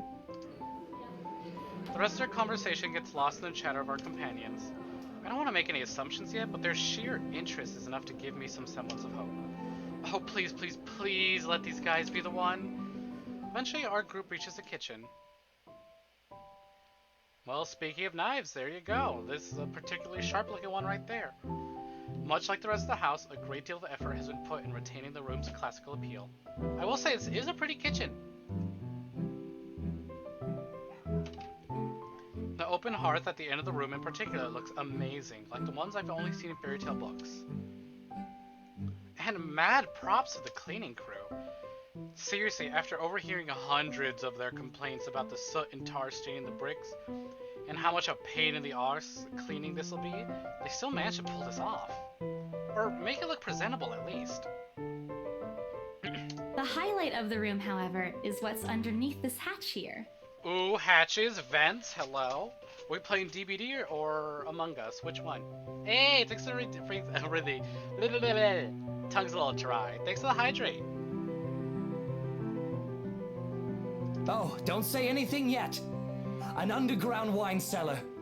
Ooh, he seems excited about the wine. Hell, oh god, it begins. Another hydrate. Okay, he seems like a Bond villain, but like his giddiness and excitement, like immediate excitement, kind of cute. Not my type though. This is the first time the guy in gray speaks up. Mr. Luke, right? My memory supplies from this forms they signed earlier. His sudden attentiveness catches me off guard. Since the start of our tour, only his wife has shown any form of genuine interest in the place. But this time, something lights up in his eyes at the mention of the Undercroft. What's so interesting about a basement? I really don't understand rich people sometimes. Oh, he's definitely a wino. Right now, he just gives me the impression of a child who has seen what he absolutely wants for Christmas. I've always found it cute whenever I see children act that way, my younger siblings especially. On a grown man, it's almost funny. Yes, sir. It could house around 7,000 to 11,000 bottles Holy of wine. fuck, that's a lot of wine. Truly. And the room, how was it built? The bricks that were used to build the cellar have been carefully picked for the purpose of maintaining and preserving a constant temperature and humidity in the room. It's a good place to keep your private collection in if you have one, sir. It keeps the corks in good condition. Oh, love. Didn't you say before that you wanted to make your own personal vineyard? Perhaps you could start one here. Oopsies, I forgot to disable Discord sound notifications. Let me get that for y'all.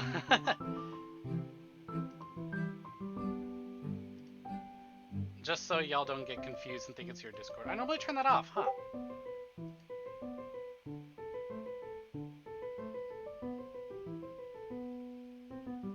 Did he just say it keeps the corks in good condition? He's talking about his, he's probably talking about his personal wine cellar. Oops, let me scoot myself over a little bit. There we go. Oh, it keeps the corpse in good condition. No, yeah, he said corks. It's his accent, you know? Don't worry, Monica, I'm staying hydrated. You know we're going to need space for that, darling. And this isn't big enough? If it's space you're worried about, sir, the Ermengarde mansion sits on a 46-acre lot. There's plenty of room for it. We were told that the original owners had a horse stable built here before, too. There's a contemplative expression on Mr. Wright's face, but he doesn't say anything further. His wife, however, seems really pleased that he's started to show interest, if only a little. Alright, I guess let your cat type, sure. Try not to let it flood the chat. I smiled to myself. You made me check. I may not completely understand how these people's minds work, but I sure as hell know how to spot a buyer with sincere interest. Score! I can't wait to tell Rose. The rest of the tour goes by without a hitch. After more than half an hour, we're able to cover almost every room in the ground floor and are heading to the parlor. Oh, hello, Scar. Hey. Wow, talk about timing. She heard the... Alright, Scar's cat, if you can open Notepad and type that into Notepad instead, that'd be lovely. Gotta make sure I don't miss messages from other people who are trying to get a word in. Funny, the first time BRC had us survey the property, I kept complaining to Rose how big it is. Now I can't even bring myself to care, no matter how much my feet hurt. Maybe this is just my excitement over a possible sale? Also, let me blow out my candle, because that's been burning for a while. Oh, now it's getting spooky just as I step away, huh? My neck. Whenever we reach the parlor, when we reach the parlor, however, an odd feeling washes over me. It starts off as small goosebumps on my skin, a feeling of being watched intently. Brush my hair out of my face. They look exactly like that fucking painting. Okay, earlier I said that the painting looked like Dimitri Fire Emblem and Rose from Steven Universe. But like, now I'm kind of convinced. I swear to God. Okay, I mean it. I've never played this game. I don't know anything about it except that it's a visual novel with multiple branches. And it's a horror game. I didn't even know it had QTEs or voice acting, right? But I swear to God, if I'm right about the time loop and they get sent to the past and they become the previous owners, I'm gonna frickin' lose it. Alright, Scar Shark, have a good one. Hope your connection fixes itself. They look exactly like that fucking painting. Right? Okay. Alright, somebody quote me on this. We're fucking with time loops here. Whispers in my ear and shadows dancing, lurking in the corner of my vision. I heard Dimitri Fire Emblem. Yeah, look, we're in the home owned by Dimitri Fire Emblem. Dark silhouettes that are gone when I turn to look. A chill settles down my spine, making me feel sick. I start to break out in a cold sweat. I can't do this. I need to sit down for a moment. The old ladies in the group have been requesting for a break anyway. If I can Excuse me? Everyone? We will be taking a 15-minute rest here before we visit the first floor. Are we not on the first floor? In the meantime, please help yourselves to the refreshments and snacks we've prepared. If anyone has any questions, feel free to approach me. I'd be happy to help you. I let them sit while I retreat to a quiet corner to recover. It's not what you think. Don't think about it. It's not what you think. I probably just caught Becca's cold. Don't think about it. I'm left alone for a good while, the same words spilling out of my lips in a silent prayer, until a hand taps my shoulder. Hello, you there? And then calm music now.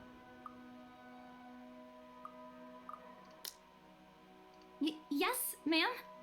Oh, look at you! Having to show a group around a mansion this big must be exhausting. Not a problem, ma'am. I'm just doing my job. What a hard worker! Anyway, Isabel, right? Isabella, actually. But yes, what can I help you with, ma'am, right? Please, just Hana. Call me Hana. I just wanted to ask, Hana. how soon are we able to move in? Oh, she really likes the mansion. Hell yeah. My brain completely stops. The sick feeling plaguing me is suddenly gone, replaced by utter bewilderment. Gotta make them fat stacks.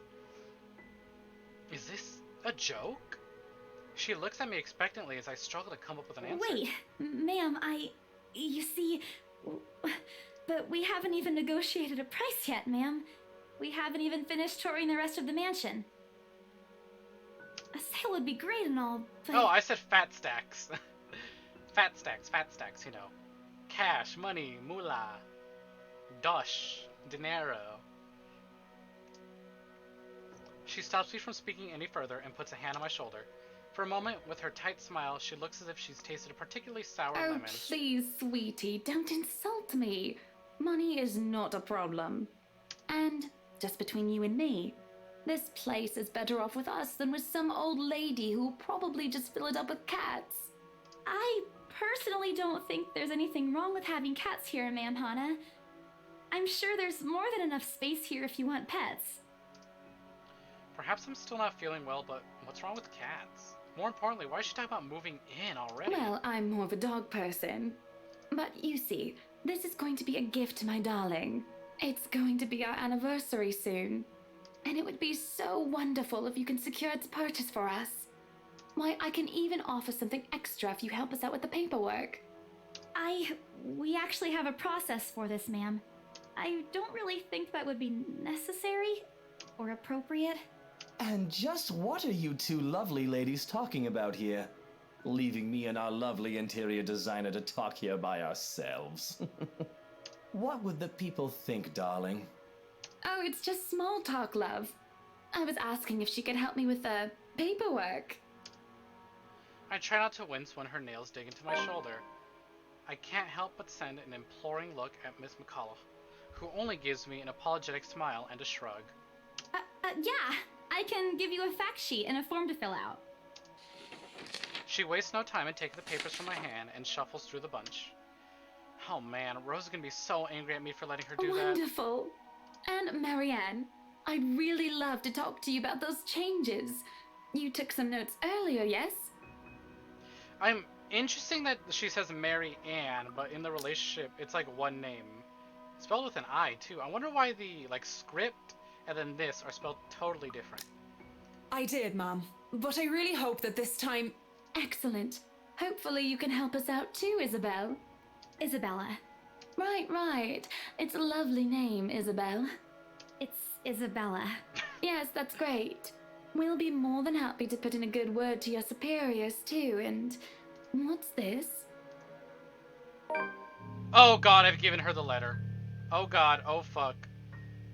A look of confusion and disgust appears on her face. Turning to her husband, he merely shrugs in reply. Oh, she's looking really pretty in this art. That's, an interesting work of art. Not to my taste, though. I'm sorry. Darling, Buttercup, art is a complete overstatement for this garbage. It looks like a cheap prop from a D-list horror film. Shush, love.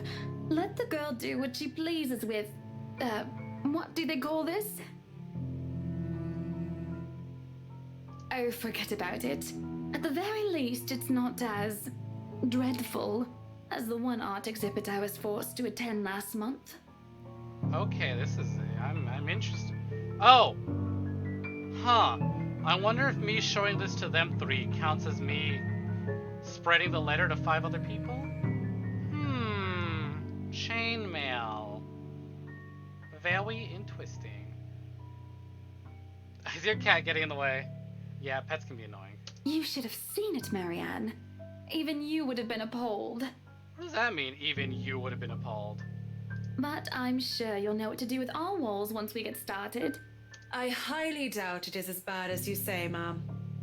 Nevertheless, you can be assured that my team will only pick whatever suits your tastes. Nothing of this chain letter sort, of course. It has to always work with a palette. I'm quite sure chain letters these days don't come in this form. It's my turn to be puzzled. What do they mean? Rose and I double-checked everything. Are the papers I handed not enough? I want to ask what I did wrong. I don't want to mess this up. But the way Ma'am Hannah's leading the conversation, I'm afraid that's exactly what will happen if I do interrupt That's good to hear. See, darling, isn't she an absolute delight to work with? I can't wait to see how this place will look when she's done with it. Oh, you don't have to tell me that, Buttercup. A smile is back on her face when she turns to me and hands me a strange piece of paper. Spooky, spoowoki! Thanks for the $5.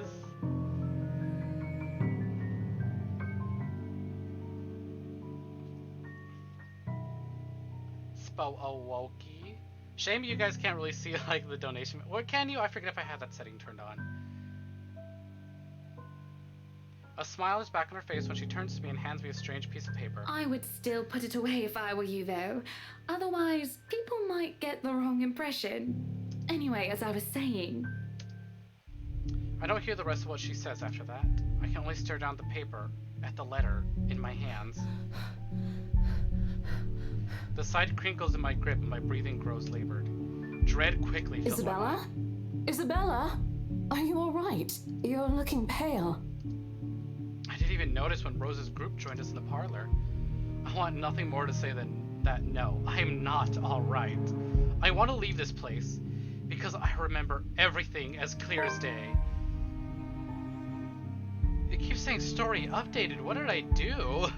The letter and that woman in the attic. It's real. The letter. I'm sorry. I didn't know. Careless. I've been so careless. How do I even tell them without looking like I've gone mad?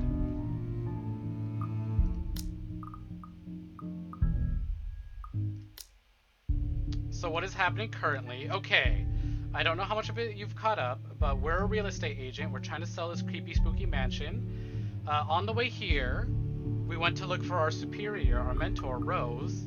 We went to the attic. We got locked in the attic. We found a spooky letter that says, "Show this to 5 other people or else." And then we got attacked by a spooky monster. We escaped. We fell. We bumped our head. We woke up. We're okay now. And we're doing like a tour, and we're trying to sell the house to some people. And I accidentally gave the letter to some really rich people who want to buy the house. And I remembered that the creepy, spooky monster... Boing! Creepy, spooky monster lady exists. And now I have to wonder, do I show Rose the letter or do I not? I'm going to show her the letter. Relationship status updated. Ooh, we got a minus from Marianne. Okay, that's fine. We're still above average. We're not above average, but we're still at the average. We maybe won't mess up. Oh, wait, fuck. Luke is right there.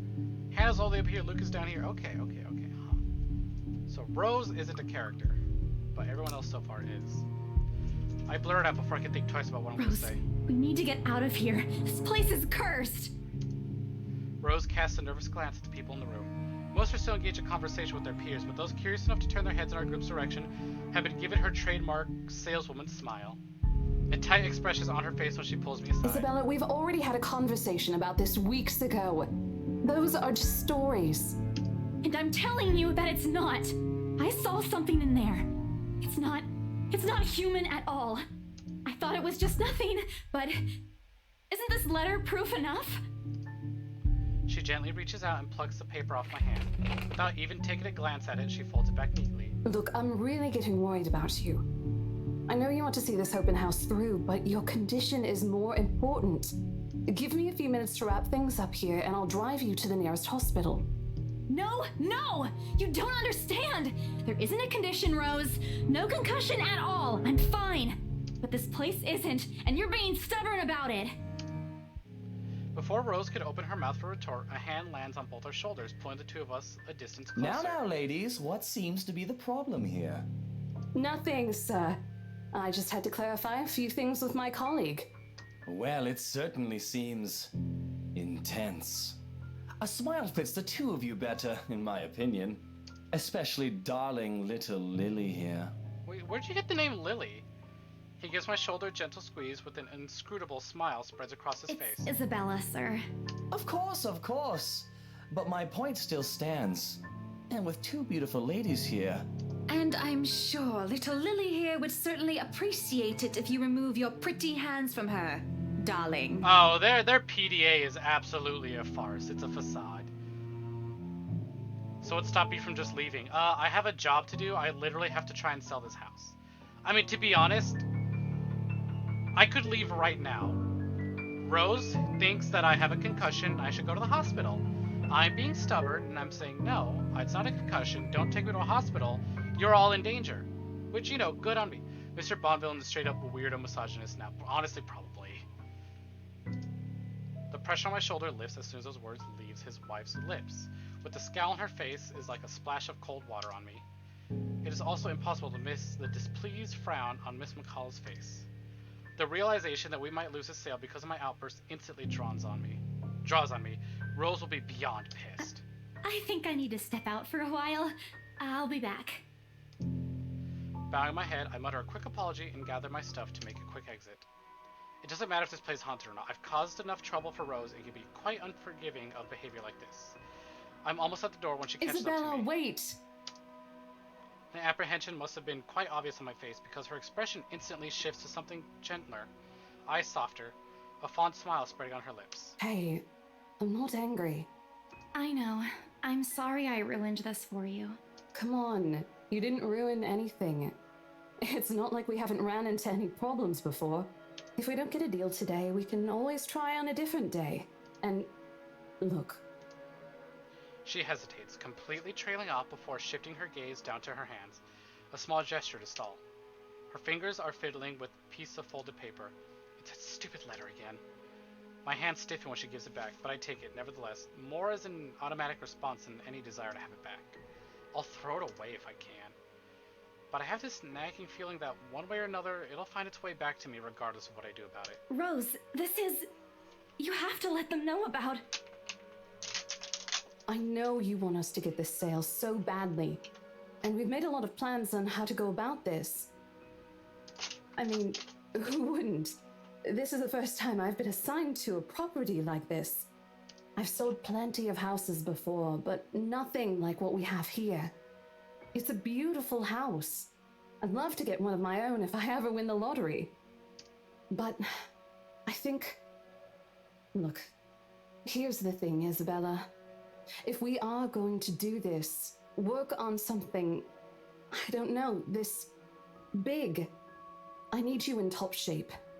And the way you are now... My mind stops. What? Wait. No, I can still work. I just need to get myself together. That's what you said earlier. I let it go because I thought, hey, it's your own body and you should know more than anyone how you feel. But after this, I really think you should take a break. You're kicking me out? No, I'm not. Look, all I'm asking is for you to take a seat somewhere I can see you, and let me handle this for now. You're clearly not yourself, and I honestly could use some time not worrying when you'll fall over or not.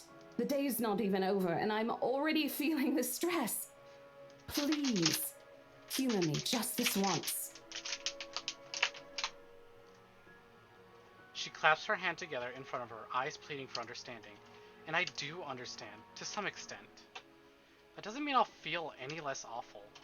Whether at myself, at the unlucky turn the situation has taken, or for her, I don't really know. I promise I'll give you a full report of what happens after. I'll even let you take the lead tomorrow. Fine. Okay. I'll step aside for now. You're upset. A little, yeah, obviously. If it's any consolation, I won't tell the boss about today. You know how he is. Please don't. I don't want a repeat of the lecture I got during my first assignment. He called me a noob, and I don't even know what that means. Fucking excuse me? What? Real estate agents use that word? What? At the memory, we both burst into helpless giggles, earning us strange looks from the guests miling about the door. Talking and laughing like this, it's easy to forget any mishaps that happened. Noob. Little things you learn to appreciate, I guess. So, are we good? I guess Isabella's not much of a gamer, am I right, gamers? Gamer with a capital gay? I'm still not okay with it, but Rose has a point. No, I'm not a noob. I'll sell this mansion. Just you wait and see. I can do it. I'm not a noob. It's better for me to step out of this. I won't be able to help you anyways if I keep getting distracted like this. Maybe I'll just take a walk outside or something while I wait for you to wrap things up. No, don't cheer 5 bits and call me a noob. Thanks for the bits, but I'm not a noob. Please, just stay put. I'm not an invalid, Rose. Hey, what? You mean invalid? I've never seen anyone use invalid as a noun. You clearly have not seen how you looked earlier. It's not that bad. Color hasn't even returned to your cheeks yet. Just stay here, all right? Don't even think of going anywhere. Let me finish what I'm doing here, and then I'll take you back to Luxembourg myself to have that minor bump checked. At least wait for me to call someone who will fetch you, okay? She's gone before I can voice my one word of complaint. Left with nothing else to do, I find myself drifting back to the foyer. A few visitors linger in the area, some merely enjoying the afternoon sunlight streaming through the stained glass windows. Others can be seen admiring the priceless antiques decorating the room. One group of elderlies, gathered some way across from me, is occupied in a friendly banter about which one would cost more to buy. The ableism, damn Isabella, don't be gross.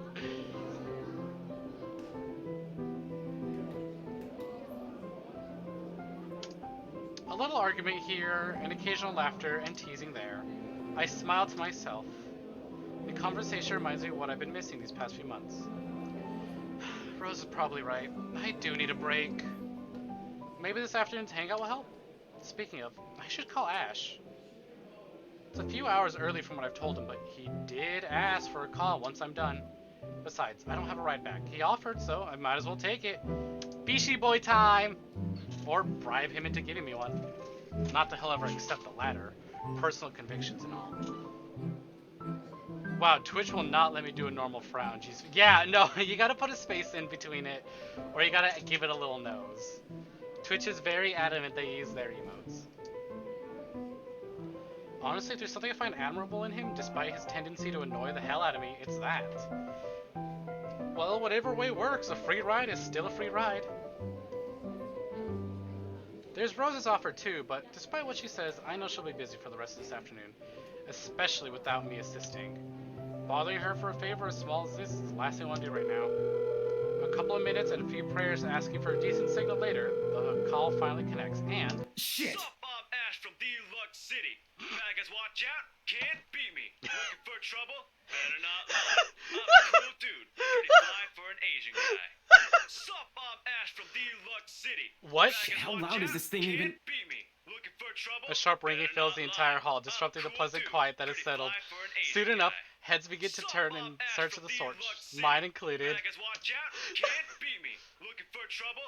Better not lie. I'm a cool dude. Pretty fly for an Asian guy. Okay, Zero, can we use this for you? Can we use... Zero, we need you to put this as your ringtone. Because you're pretty fly for an Asian guy.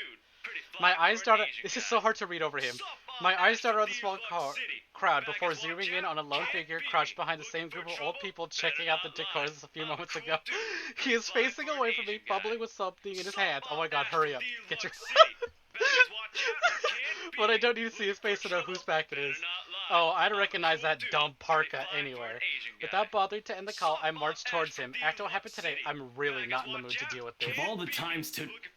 Ashton Frey! What a fucking dork.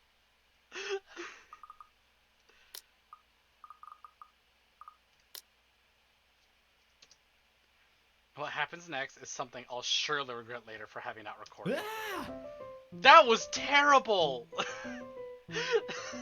The ringtone was amazing! The confidence to record your own voice and have that as your ringtone, amazing. Kind of terrible, but you know, I'll give you slack.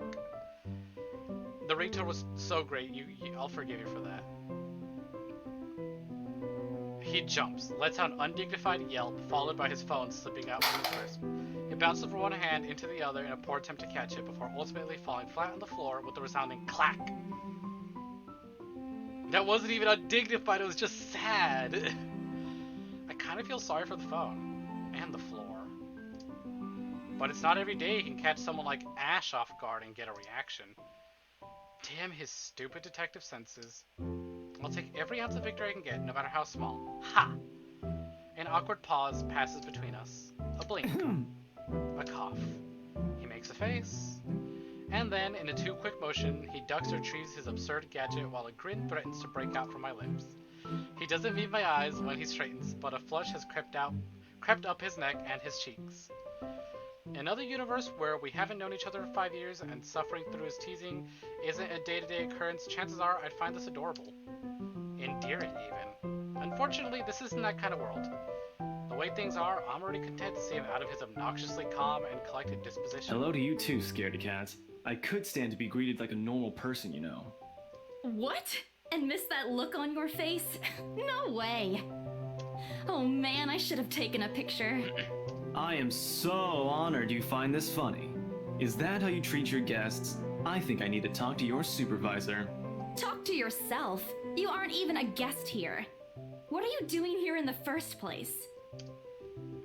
For a moment, he looks like a cat that swallowed the canary.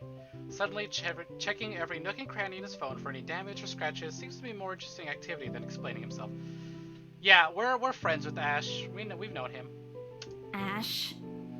I could be looking to buy a house. A mansion? Yeah, why not? Did you see the view outside? It doesn't look haunted to me at all. He's messing with me. Ashton, I am not in the mood. What are you doing here? He chances a glimpse at some point behind me. The parlor? Curious, I follow his gaze. Before I can figure out what has caught his attention, he passes a hand on my shoulder and turns me back to face I just him. finished working on something, so I dropped by. Mayhaps he knows someone else who is here. I still don't see how his work has anything to do with why he's here. At my confused look, he drops a hand resting on my arm like he has touched something particularly hot and casually rubs the back of his neck. And I said I'll see if I can pick you up. Turns out I can. Free time and all. He was the spooky monster. You have no idea. If you just got here and missed a spooky monster, that thing was fucking spooky. It's full CG 3D. So here I am. Figured you'd still be busy, and so I roamed around for a while. Oh, you should have mentioned that sooner. I was about to throw you out. I mean, do it anyways. It'd be fun to see. Throw me? Hey, I was given a pamphlet. I think that makes me a legitimate client. You're only a client if you can afford it. We have mandatory sign-in sheets for clients, Ash. I didn't see your name on it. And you can't just roam around because it says open house. Normal people actually follow an etiquette here. Right, okay. I think I'll just go ahead and... No, wait. I wasn't really going to throw you out. Rose said... Never mind. I was just about to leave anyway. Wait, what? Now? Something must have shown in my face because he pauses and gives me a long, hard stare. Sometimes I forget how easy reading people is for Ash, given how he often looks as if everything around him is a chore. I avoid his eyes, hoping he'll drop the subject and won't ask any more questions. The last thing I want to tell him is what happened, especially the part about the letter. In fact, he's the last person on Earth I'll ever think about telling it to, if I can help it. Sure, he's a dependable guy. God knows how many times he's helped me out, even without me asking for it. But stuff like ghosts and the supernatural, he'll never believe those, even if he hears it from a friend, except maybe if it's Becca. On a good day, the most harmless thing he'll do is give you an explanation why those things have no chance of ever being real. At worst, he's insufferable. He'll poke fun at you at every single chance he'll get. Ash Hole. What did I ever do to him? He never does that to Becca or Zach. I can already imagine how things would go down the moment I spill a word of what I saw. Nope, over my dead body. Before he catches his attention, I shove the letter deep into my What's bag. wrong? Nothing. Let's just go. Doesn't look like a nothing to me. We still have Zach's movie tonight, remember? It's still early. And didn't you say your shift will end around 5 or 6? What about... Hey, Isabella, wait up! A rush of air greets me as the main door opens. Not the usual autumn draft, but it's still a welcome change from the stifling atmosphere inside the mansion.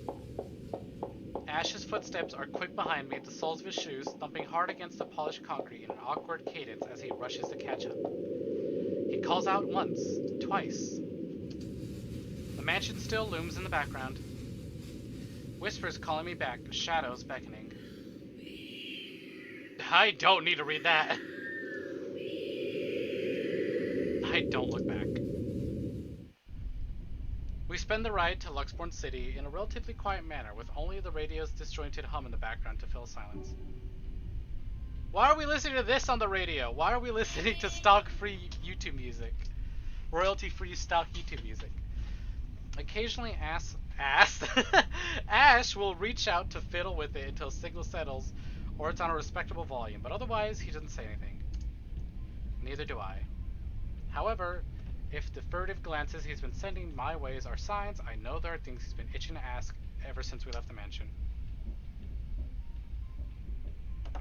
I keep my eyes trained on the passing scenery outside in small hope that my disinterest will dissuade him. Here. All of a sudden, he tosses something at me from a small compartment on his side. It hits me cleanly on the chin before I can make a move to catch it.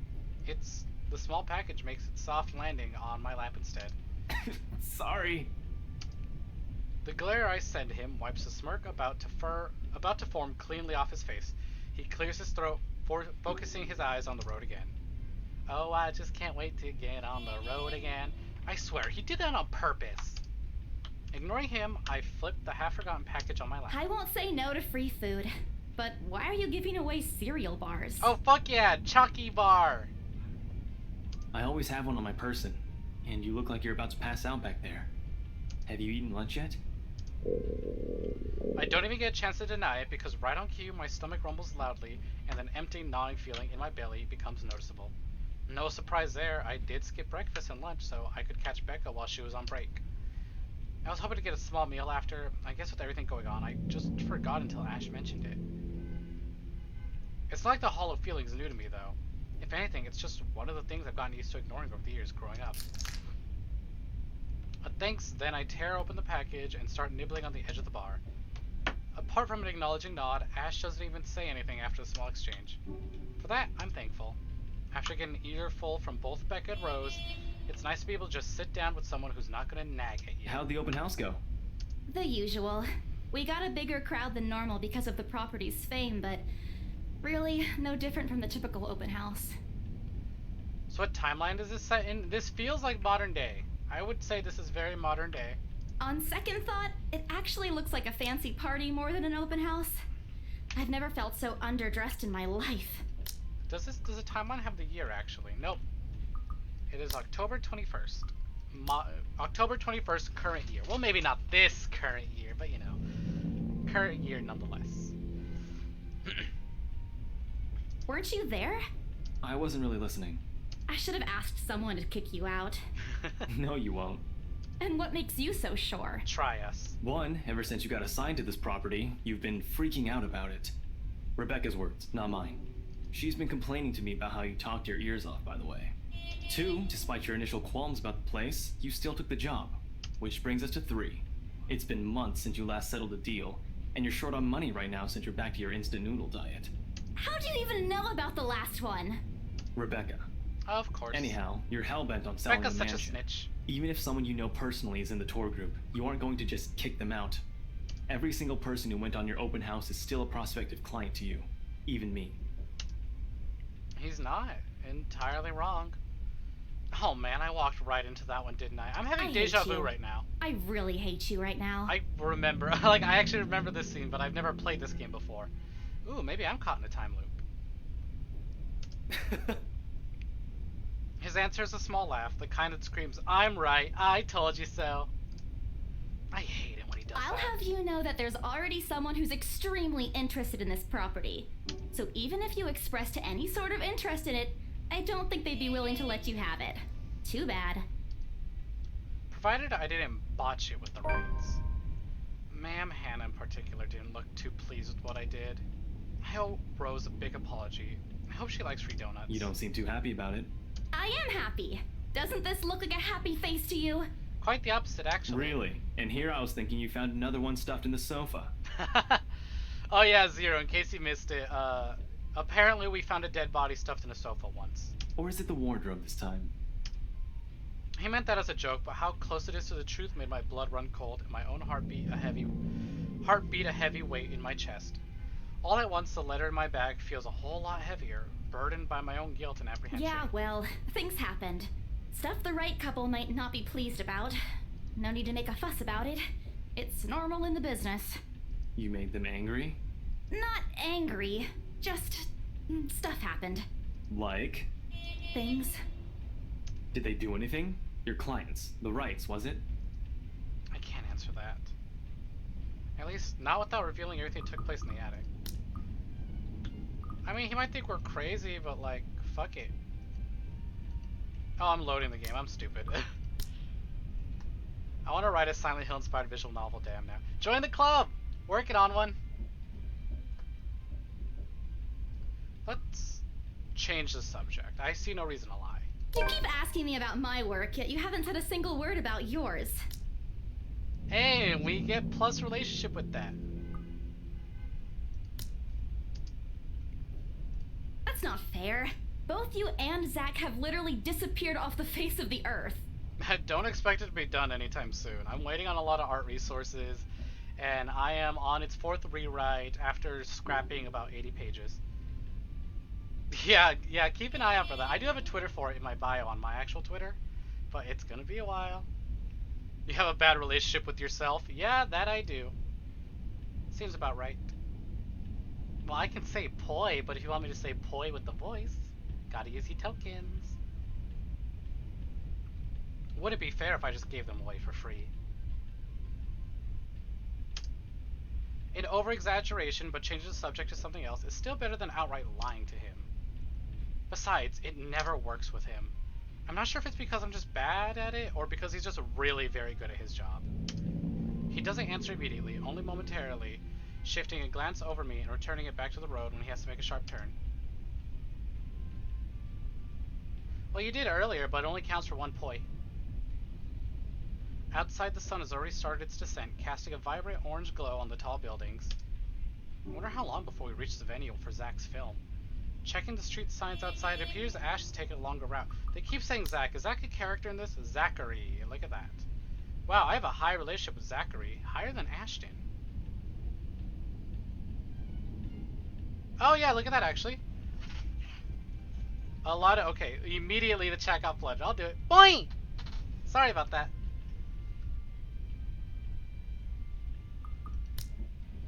I wonder how long before, you know, I'll give you another one. Boing! Perhaps a third. Boing! I thought you were still a bit confused on how the whole, like, token system worked. Wonder how long before we reach the venue for Zach's film. Checking the street signs outside, it appears Ash has taken a longer route. Boing! Boing! Boing! See, those I noticed. Those are flooding my chat. Odd, but he's probably trying to avoid the rush hour traffic. Didn't we just talk a week ago over chat? That's different. Linking your awful memes in the group chat box every morning isn't exactly a conversation. That goes to a few people here. Excuse me, I don't hear you calling them awful while you're laughing at all of them. Shut up! And you aren't answering my question. He's a memer. Like a ball. Well, how's that fucking awful fucking Burger King commercial like? Our burgers appeal to everyone, including the memer. Eating Burger King like a boss. Impact font bottom text. I hate it. Ugh. Please, Ashton, don't be a Redditor. For the love of God, don't be a Redditor. Or 4chan user, I swear to God. That earns him a soft punch to his arm. I did laugh at them, but I'm not going to give him the satisfaction of knowing that I find most of them funny. It'll only make his head bigger, stupid Ash. Alright. Lay off on the abuse. Remember that case I mentioned before? We've been trying to pin the bastard down, but it required more work than we anticipated. The guy's slippery like that. We got some good lead months ago. Why I find it incredibly hard to believe that he's a detective. But I'm so used to like, oh, I'm angry, I'm tired, scruff detective man. What's Ash's job? I believe you typed that out just as I was saying it. He's a detective.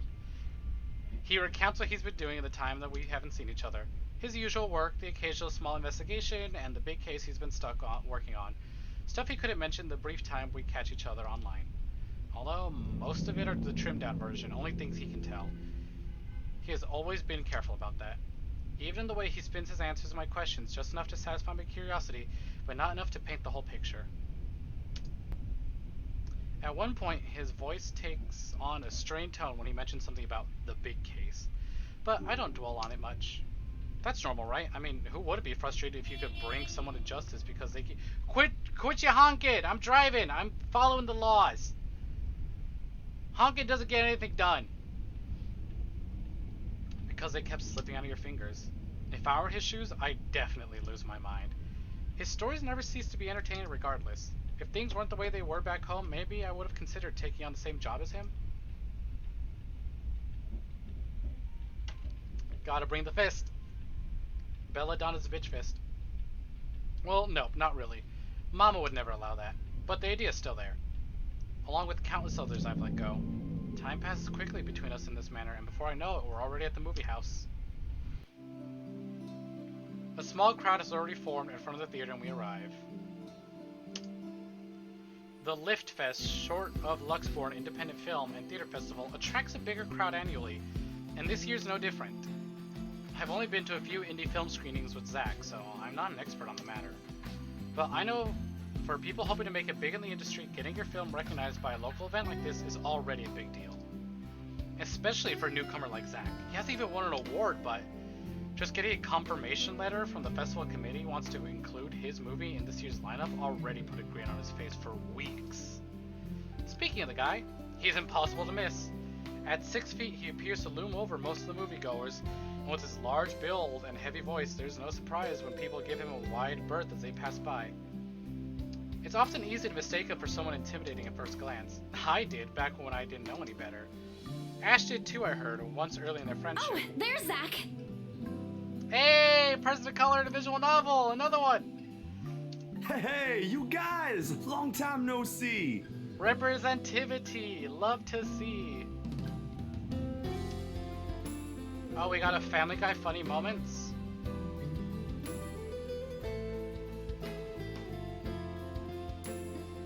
Zach's face lights up with a smile of his own. He moves towards us with careful steps, taking significant effort to make himself smaller so not bump or accidentally hit anyone.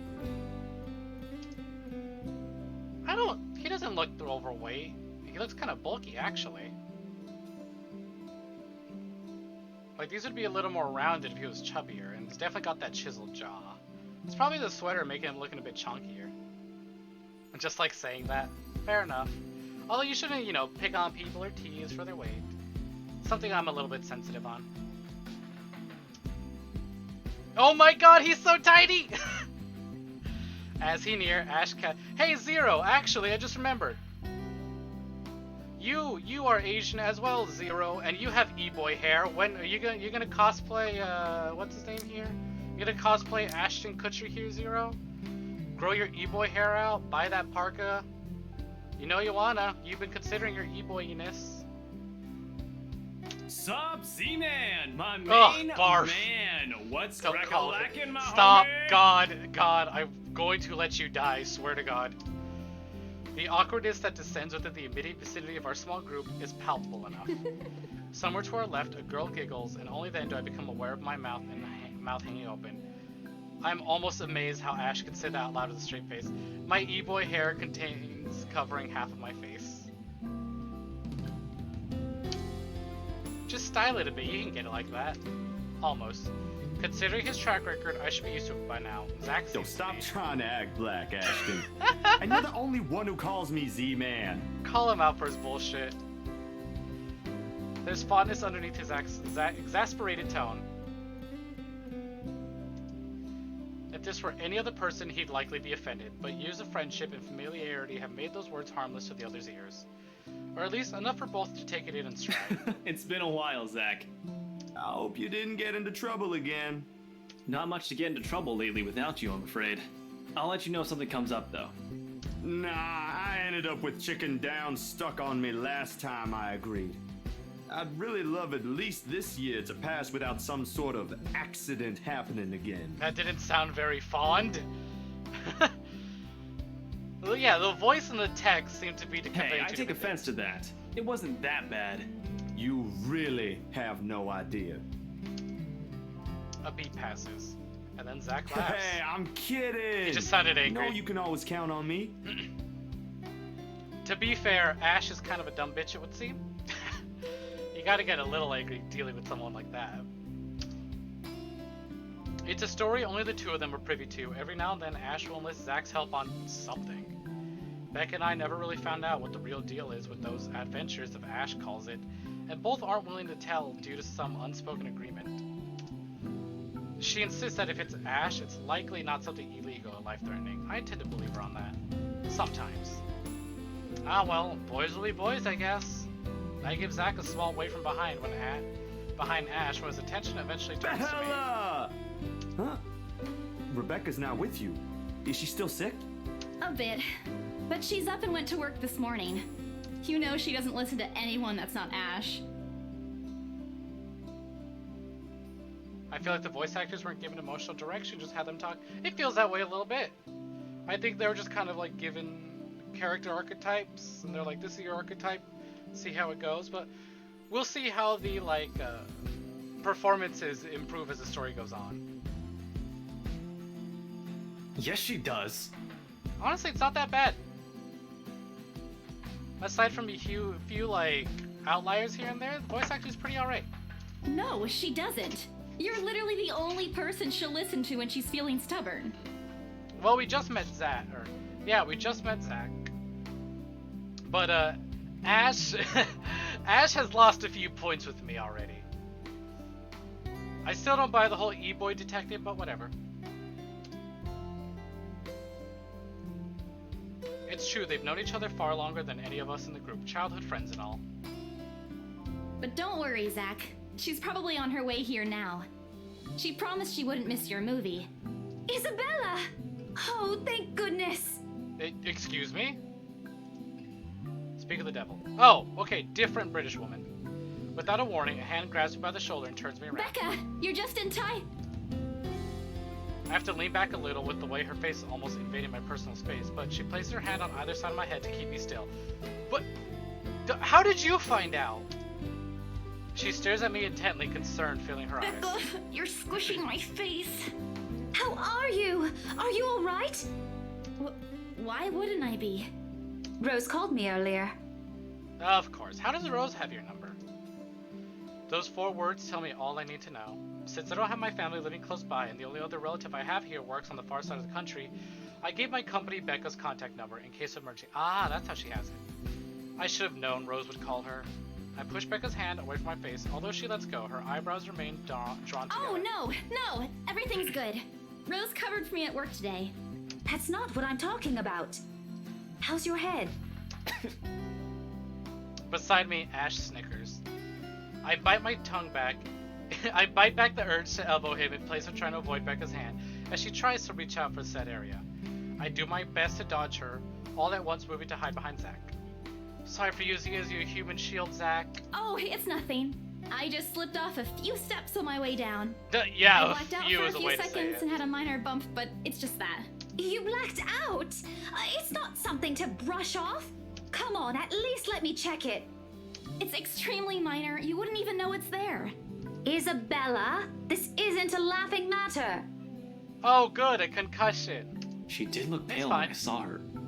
Wow, thanks a lot, Ashton, you traitor. I'll get you back for this. Just you wait. What? I'm just saying it as it is. If you mentioned this earlier, we wouldn't be having this conversation right now. I'm sorry. Saw her? Yeah, they arrived together. Bella looked fine to me then. I don't know. Something crosses Becca's face, but it's gone before I can figure out what it is. Oh, that's good. Someone's jealous. At least you didn't have to travel alone, right? At least. Good. As much as I'd like to be, ooh, she's jealous of Zach and be with me, I'm positive that this is a hetero jealousy. Especially given to the way how they've been talking about how she only listens to Ash. It's fine, he's not my type anyways. Pretty e-boy, but not my type. See? I'm okay. I wouldn't be here if I wasn't. And I don't want to miss what are you Zach's guys film. boofing about? We can always watch it some other What are time. you boofing about? Go outside if you're gonna boof. Go outside. Skedaddle skedoodle. I'm gonna close my door. And there we go, no more boofs. Never mind, my door's broken, it can't close. Sorry, Zachary. No, it's good. But you guys should really keep it down. We're starting to attract some attention. It's the premiere. The premiere's different. Right, Zach? I shoot him a pleading look. Zach's a sensible guy. He'll understand. Please understand. Not really. But Rebecca has a point. In the end, I think it's your call. Oh, for heaven's sake. Please, Becca. I really don't want to miss it. You're not missing it. Oh, we're just moving it on a different day so we can have a... Look, you guys. Ash's loud sigh unexpectedly cuts through the conversation. He's pinching the bridge of his nose as he speaks, something he usually does when he's getting impatient. If she says she's okay, then there's nothing we can do about it. It's not like we can stop her either. Besides, she's still acting like the same old Isabella to me, if she can still run around like that. Why are you taking her side? I'm not. But if she wants to watch Zach's movie with us, I'm not going to stop her. She's probably the one looking forward to it the most. Ash, that's... You, of all people, should know... Tell you what, if I notice something amiss with her, I'll take her to the nearest hospital myself. Is that good enough for you? I already know the answer before Becca voices it out. That was a cute animation, I like that. When, at last, she releases a deep breath and nods, albeit with great reluctance, I immediately tackle her into a Thanks, hug. Becca. It's always been you with him, isn't it? Aw, she's really jealous. I kind of feel bad for her. It's okay, I won't go for him. I'll improve your guys' relationship and you two can end up together. You can be the one who breaks the childhood friend curse. Did you say something? Me? Nothing. Don't mind me. If you say so. Okay, guys, showtime's close, so I think I'm gonna get us some snacks. My treat. And then let's head inside. Movie theater nachos, please. I haven't had movie theater nachos in ages. I would love that. Thank you, Zach. You're the best. Anyone here has a smaller bill? I think I do. Hold on. You know what? Good question. I don't know what's wrong with my model. It does that. Which is funny because it doesn't do that in VR chat. What's this? Oh god, fuck. I fucked up. He has a letter. Oh fuck. It's already in Ash's hand before I can even react. Behind him, Becca and Zach are both giving the piece of paper and a treat. No! Give it back! It's just a paper. Well, now more than 5 people have seen it at least. I don't care! Give it! Looks ancient too. Why do you keep this around? I try to reach for it, but he holds the paper way above his head. I've never been particularly sensitive about my own height, but right now I really wish I had the advantage over you. Don't open it! What's the big deal? It's not like it's a love letter. I don't see any reason to... They're already... Hold on a second. This is, isn't it? Even if it is, it's not for you. Okay. Now I'm curious. I'm telling you, it's nothing like that. It's... The rest of my words are lost when he unfolds the paper. Achievement unlocked. Too early for Halloween. Yeah, a bit rude of him. I get he likes to tease, but ooh, God, the art in the CGs is really good. I can't breathe. My heart feels stuck in my throat, pounding, threatening to burst out. Vaguely, I know how my hands are trembling at my sides. Clasping them together doesn't do any good. They're still shaking, but I hang on to them regardless. The awful sick weight that has taken its core in my stomach back in the open house returns full force. How do I fix this? How do I fix this? How do I fix this? Someone please. Today is turning out to be a horrible nightmare. Send this to 5 people or else. It says help me.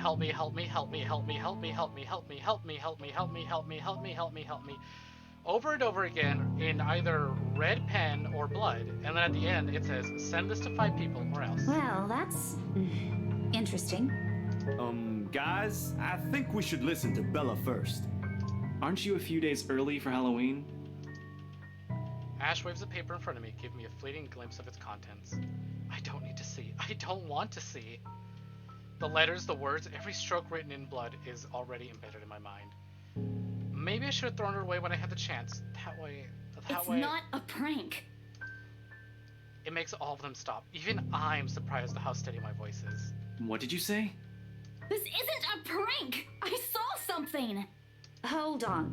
Are we still talking about this paper? Or is it about the urban legend again? She's had 6 people read it, but it does say send. I'm curious if having people read it or sending it to people counts. Also, notice, so far the only people who have seen the letter, 1, 2, 3, 4, 5, 6, 7. It was the first 3, it was Luke, Marianne, and Hannah, and now it's Zach, Rebecca, and Ashton who saw it, including myself. So, looks like they saw it, but we still need to send it to people. Both. I know it sounds ridiculous. You're saying this is a primitive version of a chain letter, and now that we've seen it, we're now cursed. You've got to be kidding me. See? This is why I didn't want to tell you guys. Isabella, aren't you taking this a bit too far? It's not a joke. Will you guys listen to me first? I saw something in the house earlier. It stood right in front of me. If I hadn't gotten away, that thing might have... Right. And in broad daylight, Isabella. Even someone gullible would find the logic in that screwed up. There's also no way in hell that this supernatural shit is true. But it's real! What do you think I saw? Ooh, wow, that is one crazy sprite down there. They are absolutely gonna use that later for something a little more serious. A hallucination? A delusion? Didn't you say you fell down some stairs? So maybe Rebecca's right. It happened after, when I was trying to get away. I almost got stuck in the same room with that thing. We're all in danger. I thought you were my friends. Why don't you believe me? Yeah, but he's also, it would seem, the cold, hard, like, definitive proof, like, sciencey type. For as much of a dumb e-boy he is. We are, and you know that. But this thing and that thing has got nothing to do with the other. When Rose called earlier, I thought she's just exaggerating.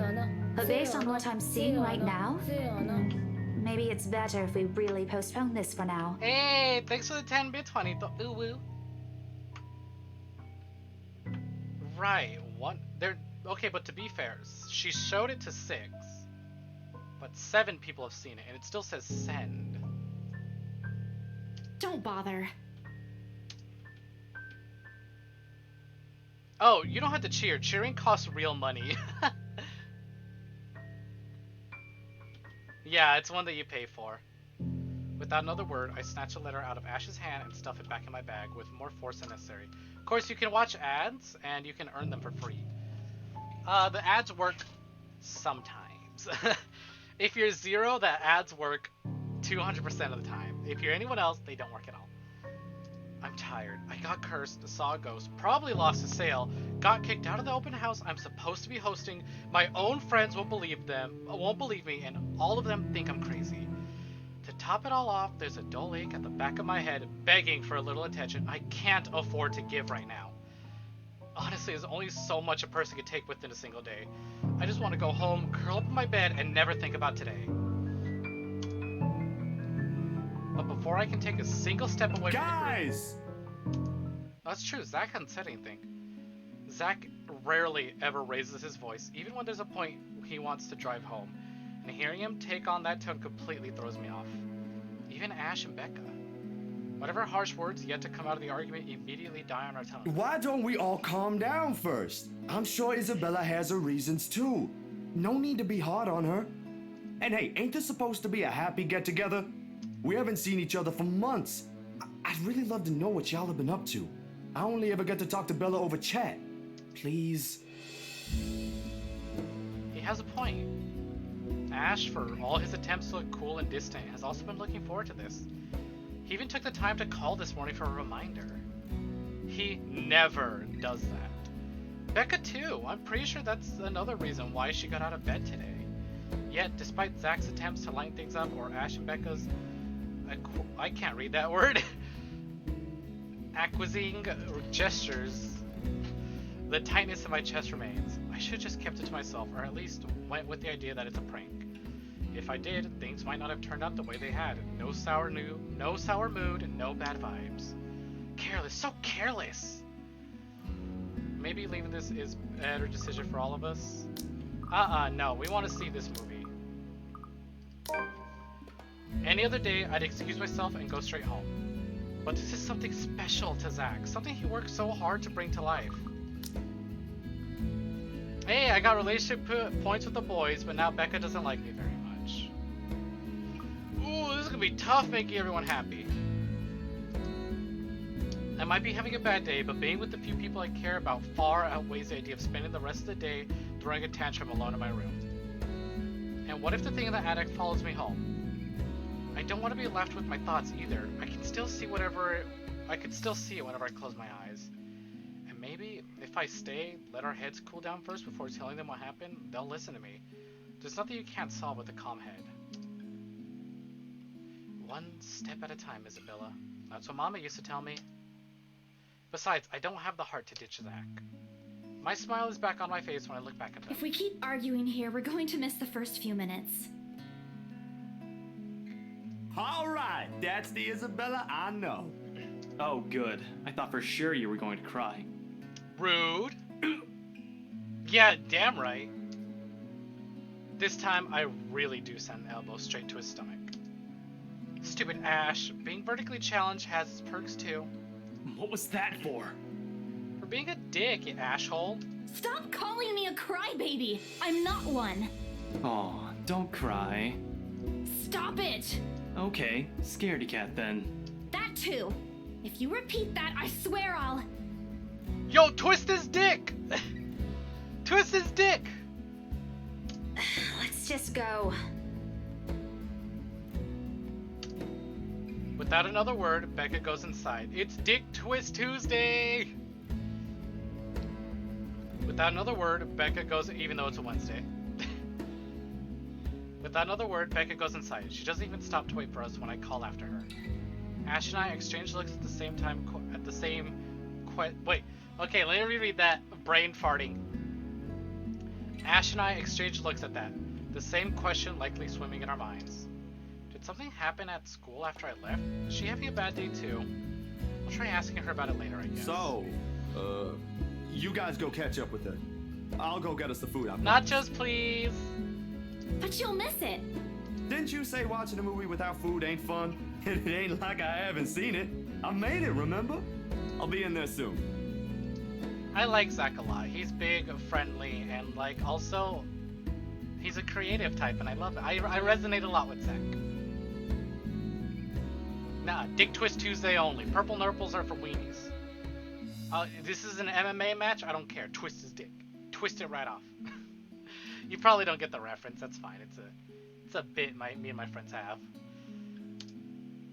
Oh my god, dude, this is an MMA match. A few moviegoers are still miling about, but some people are waiting in line for tickets. But otherwise, most of the crowd's already inside. There's nothing much for us to do here now. Not a word to protest comes from me when Ash gestures for the two of us to go ahead inside. And then? Are you sure it wasn't one of the cleaning crews? Absolutely sure. Somehow, halfway through the movie, the conversation steered towards what happened in the mansion. It's a Wednesday, or as I like to call it, Doomsday. It's probably another reference you won't get. Thursday. It's actually still Wednesday for me. To be fair, Zach was the one who brought it up again. In his own movie's premiere. Now the film's just serving as background noise while we're speaking in hushed tones, careful not to disturb anyone inside the hall. Well, except for Ash. I just hope we don't end up arguing about it again. We'd all get kicked out for sure. Even though the guy who made the movie is in here. Oh yeah, I said it's still Wednesday for me. It's not even midnight. Though with how loud Ash's voice is, we'll probably get thrown out before any arguments happen. Only Becca still remains engrossed in the movie, completely ignoring us. She's been quiet the whole evening, speaking only when referred to. If I didn't know any better, I think we did something to offend her. Did we? And then I ran. You heard what happened after. I still think it's something else. It was standing right in front of me, Ash. He's one of the smartest people I know, but jeez, he should learn to listen. Plus, didn't he say he doesn't believe in these things? Why is he in this conversation again? I heard what you said, but it's a small room. There are a lot of things someone else could have done there without your knowledge. If I could see it up close, maybe I can... I am not going back there. Ain't that a problem if you're hosting an open house? He's got a point. Rose does the first floor tour. I ain't sure ghosts can be restricted to one room, Bella. There are no ghosts, Zach. Stop putting useless ideas in her head. Yeah, but I was thinking, maybe all the house needs is a blessing. Wasn't it left uninhabited for years? Oh, the house did change hands over the years, from one distant relative of the Ermengardes to another. None of them bothered to live in it, though, and it remained that way up until its current owners decided to sell it. Why didn't I think I of didn't that? peg you as the religious type, Zach. Nothing like that, Ash. Who knows, though? It might bring something positive to the place. That's not a bad idea. I just don't know where I could find someone. You're not seriously considering his suggestion, are you? Do you have a better idea? I do like the subtle detail in the fact that everyone is like that. Those two are definitely whispering, and he's just kind of loudly exclaiming everything over this movie. I know where. I could contact him for you if you want. You do that? Or we can find you a psychologist instead. Both work. I'm not opposed to a psychologist, but it has nothing to do with the ghost. Well, to be fair, he is like the big sciencey, like, I don't believe in ghosts, we need hard facts, detective type. Shut up, oh my god. So yeah, I am so excited to see how quickly he turns around once he sees it, though. There are very few times in my life when I wish my glowers can kill. This is one Ash, of that them. is not a very appropriate thing to say right now. No, wait, that's not what I meant. Ethnographer. I meant ethnographer. This guy's a psychologist too, of course, if you... Ash would make a great ghost hunter. Phasmophobia. Oh, he's gonna absolutely fucking lose it. Ashton, if you don't stop. Rebecca knows the guy I'm talking about too. She can vouch for him. Becca tears her eyes away from the screen at the mention of her name. What? Oh, are you talking about Professor Andrew? He used to work with my parents at the university. And can you guys keep it down? Sorry, the scaredy cat here mentioned curses. Not that I'm saying this is one, but talking to him is a better solution for me than getting a random priest to bless an old house. We can do both. He'll even help you figure things out, teach you a couple things. He's probably too much of a smartass to like want to go home. He wants to prove, look, there's no such thing as ghosts. Also, who knows? Maybe there's like a little morbid curiosity hidden way, way, way deep behind that ash holery. And probably put your fears to rest, since this looks to be bothering you a lot. At least he's considerate. Took him a while, but considerate. Ash may be right. However, what Zach suggests is something I'm more familiar with. Granted, they don't believe me. They're only giving me the suggestions to put my mind at ease, but it's better than being ignored or being laughed at. I can take comfort in knowing they're willing to hear me out. So, what do you think? It's your call. We'll go with whatever you want. We can do both. I don't know. Meet with the priest, meet with the professor. Huh, this is the first, like, really big choice thus far.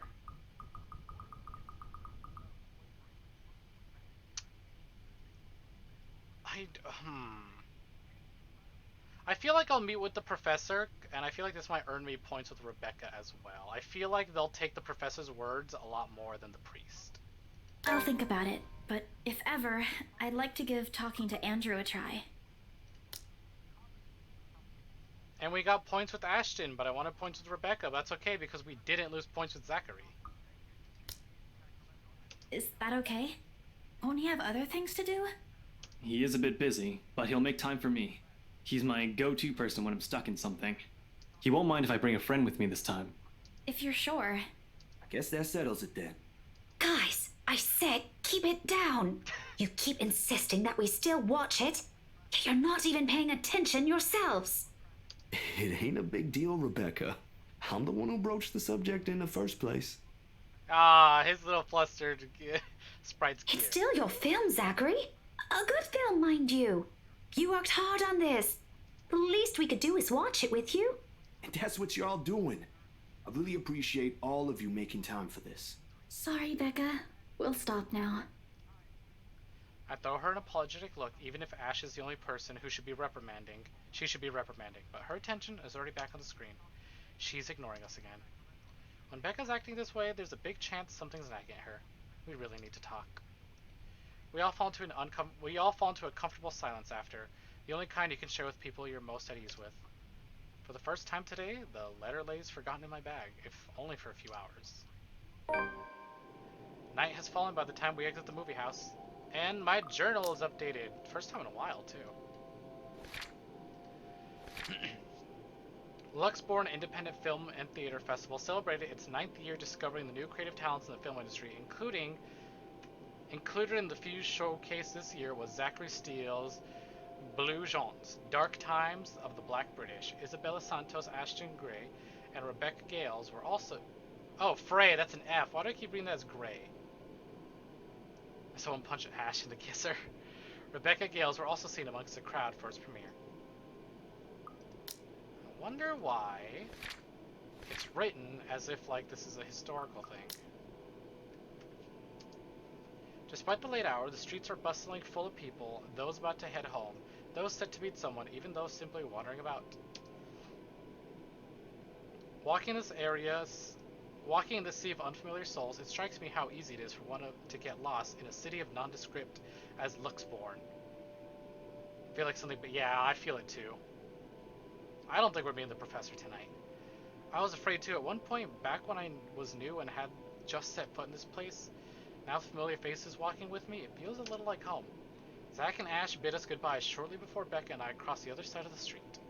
The former claiming he's got a freelance job to take care of before the day ends. And Ash? Who knows? He never tells.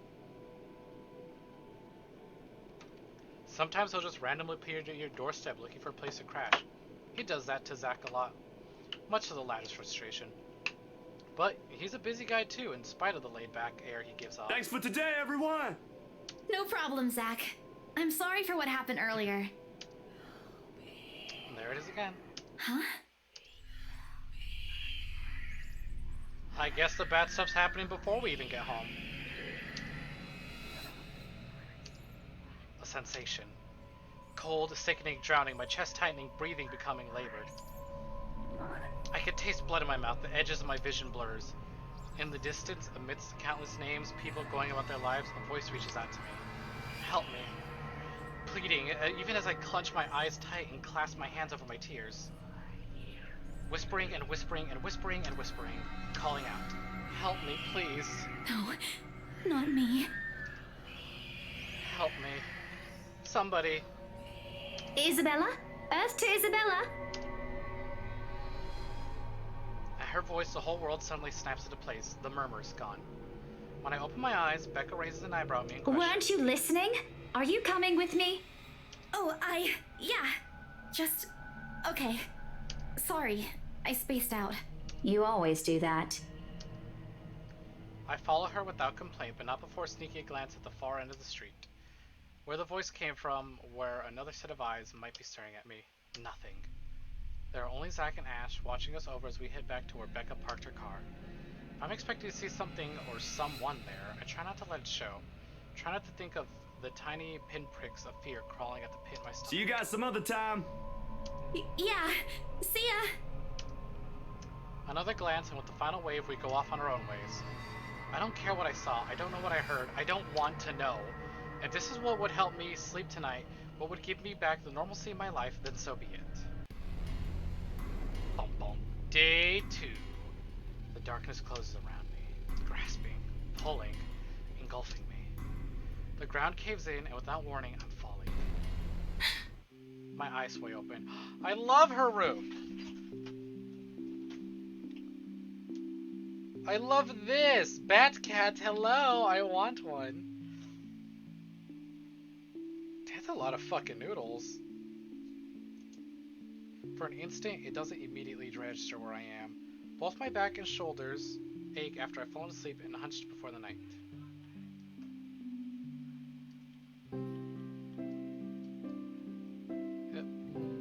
Ignore my spinning. There we go. I was wondering why I couldn't.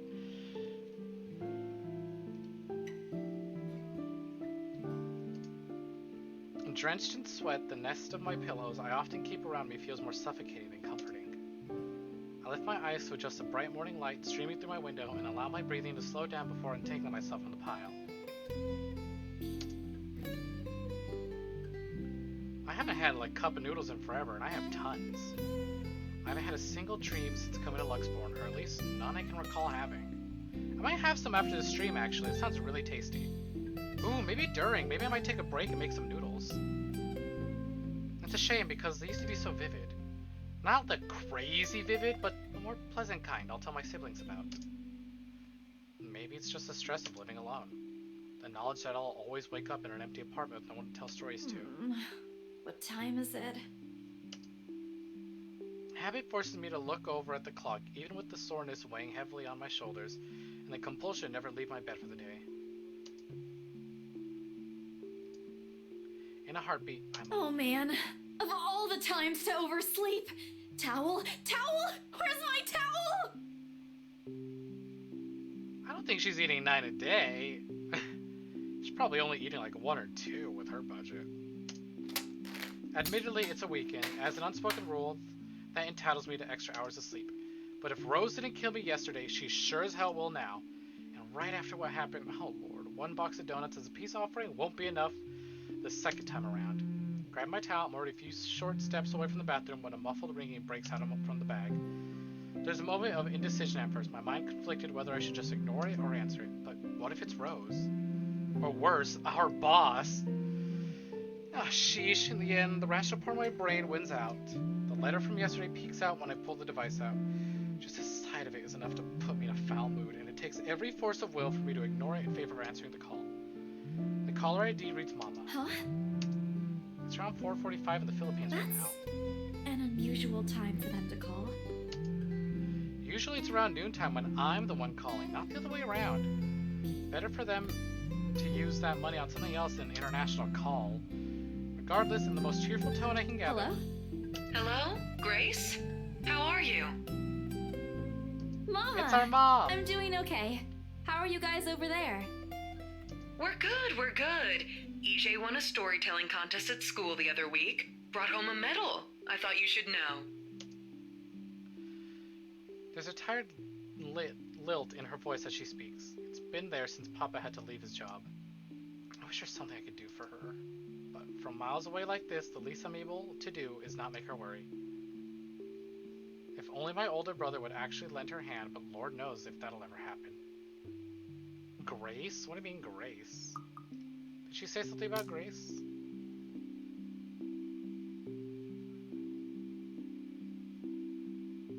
Wait.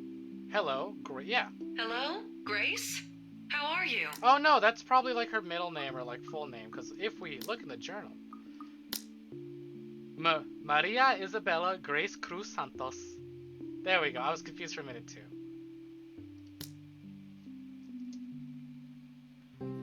Odds are Kuya Jordan's already out drinking right now.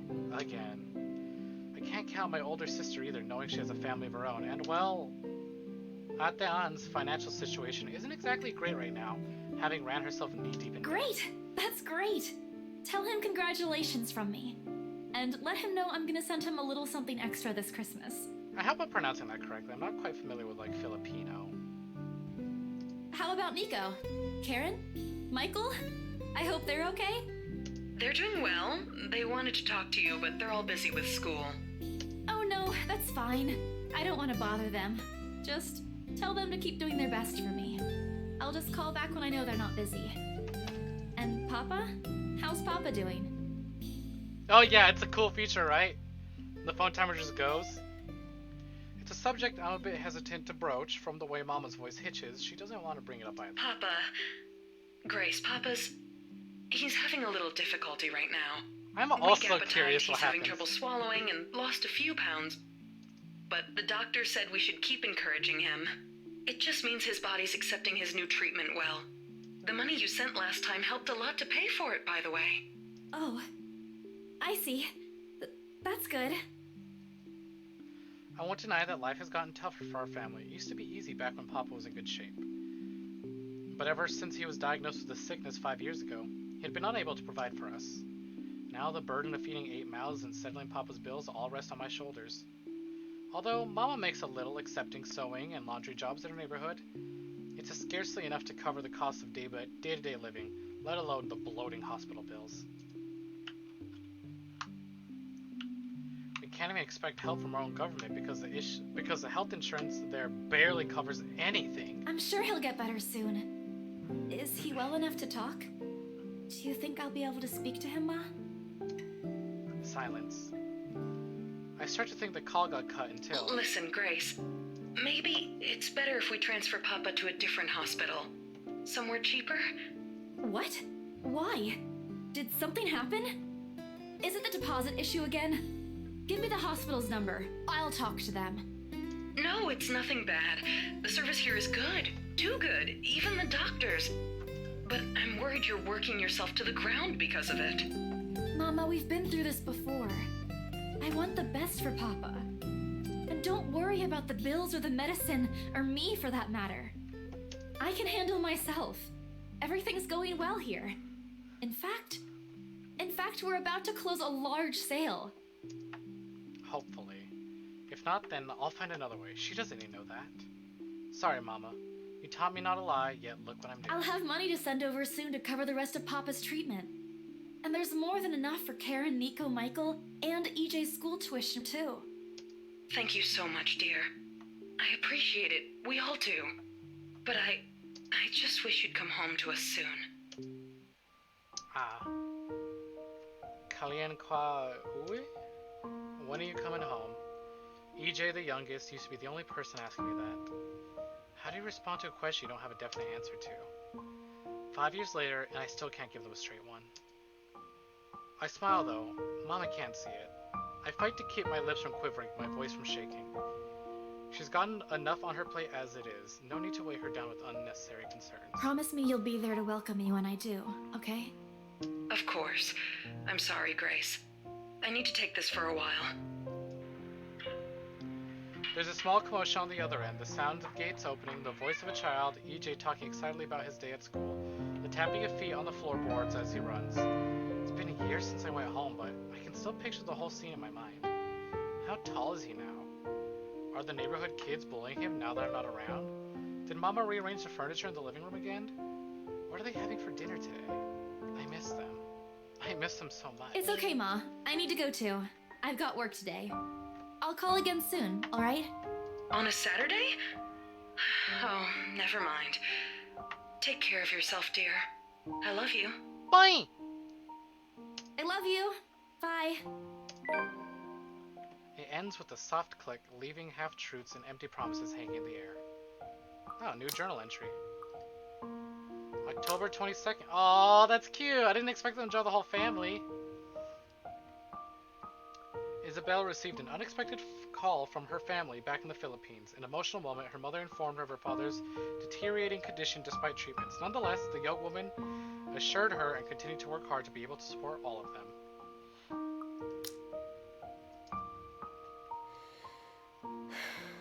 Closing my eyes for a moment, I take a deep breath and shake away the thoughts beginning to swim inside my head. It's pointless to mull over these things right now. Okay, Isabella. Time to get that mansion sold. Unfortunately, before I could take a single step away from my phone, it rings again. No doubt Mama forgot to say Mama? something. Did you forget anything? Excuse you? I'm too young to be your mom. Are you still sleeping? Rip. Hold on, never mind that. Get yourself in the office. Hurry! Awkward. Office? What about the open house? Oh no.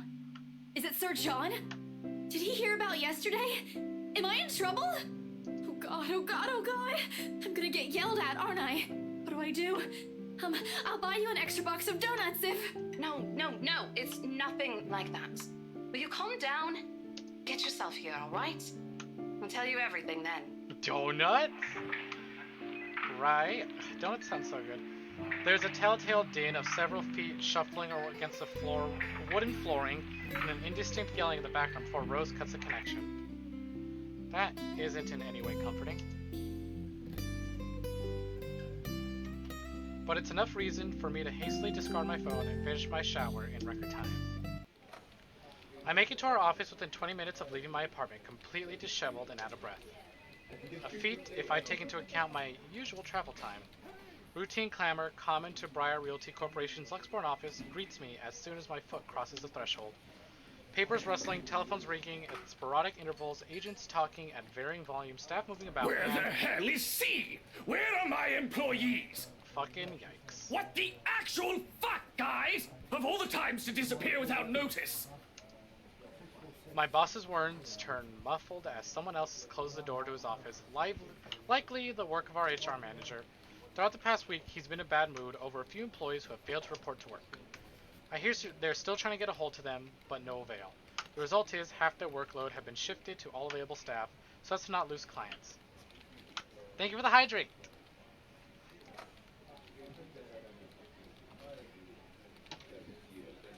Not that I mind the extra work. If anything, it means I'll have more to send my family back home. Although the rumors of a branch closure circulating because of this is indeed a bit worrisome. My bag barely touches the top of my table when Rose pulls me aside. But yeah, those, depending on if they went to go check out the mansion, they also may or may not have been killed. Here, I need you to help me with these papers.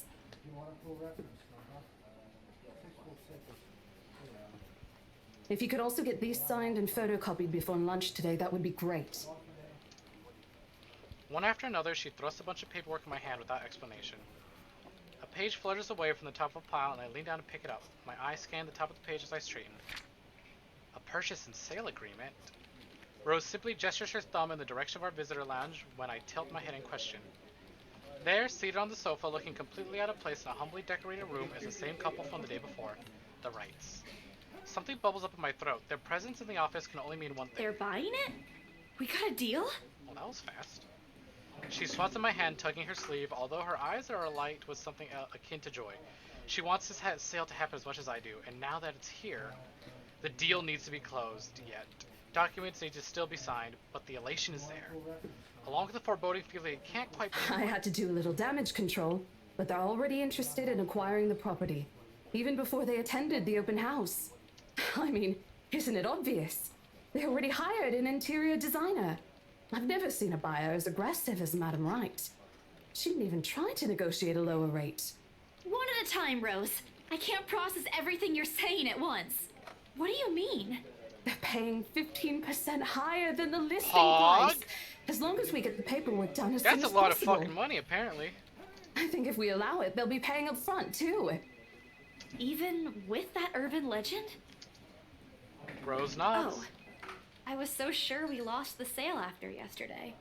Don't look so surprised. We still have to conduct some last few checks before we completely hand it over to them. Please. 50% I'll happily feels do bad, the man. paperwork duty, Rose. Feels birthday man. I'll even go to the land registry myself and make sure the property changes hands with every single legal blessing. Don't they have better things to spend money on? I'd haggle it down to the lowest price possible if I were in their place, especially with the stories attached to it. Not that my opinion matters one bit here. We're just their agents who are going to receive a hefty commission after all, nothing more. Rose gives me a pat on the shoulder, signaling that she's headed back to them, and an unspoken instruction for me to follow after I'm done. It doesn't take me long to finish what work she left me. In fact, having our boss sign the agreement is easiest since it's put him in a better mood to the entire office's relief. Ma'am Hannah calls me over the moment she notices my presence at the lounge door. Her lips are twisted in a frown. She doesn't seem particularly happy to see me, and I'm not surprised. Who wouldn't be? I almost created a scene. Mr. Wright, Why, however... if it isn't the little Lily? I trust you're feeling well now. It's Isabella, sir. Not Lily. I appreciate your concern. Oops, I skipped it. My bad. I really don't understand why they can't get my name right. It's a fairly common name. It shouldn't be too hard to remember. Regardless, I hand him a copy of their agreement. I believe I can take that. Thank you very much. With how elegantly she plucks the papers off my hands, it's easy to think that there isn't any trace of irritation in her. It's so funny. I thought like I was gonna like her and that she'd be the super sweet one, he'd be like the bitchy one. But like now the roles are completely switched. Now he's like, oh, ooh, ooh, wine, hello, big wine seller, yes, hello, oh, we're gonna get the house. And she's the one getting all like pissy. But it is there, radiating in her stiff stance and the way she's standing at a fair distance from her husband, and how the two look to be ignoring each other. Seeing the scene, it soon becomes clear to me that I'm not the one who has put her in a bad mood. Did they fight? Most probably. I've seen it happen dozens of times with my previous clients. It's a shame, especially with their new mansion. I never did like it when my own mama and papa fought. I hope they'll make up soon. Apparently satisfied with what she's seen, Ma'am Hannah claps her hands together before extending it to us for a shake.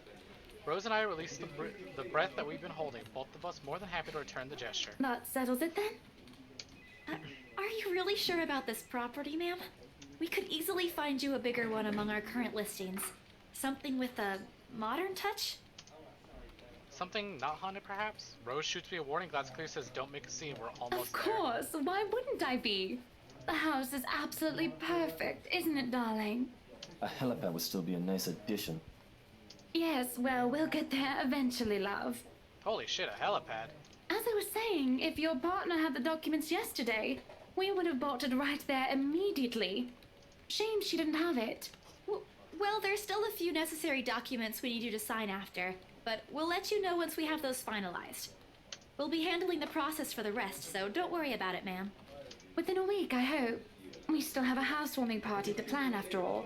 You know how much thought should be put into those things. I There are don't, but I servants trust for it a that, lot. darling. Love, servants or not, you're going to make people listen to your input nonetheless.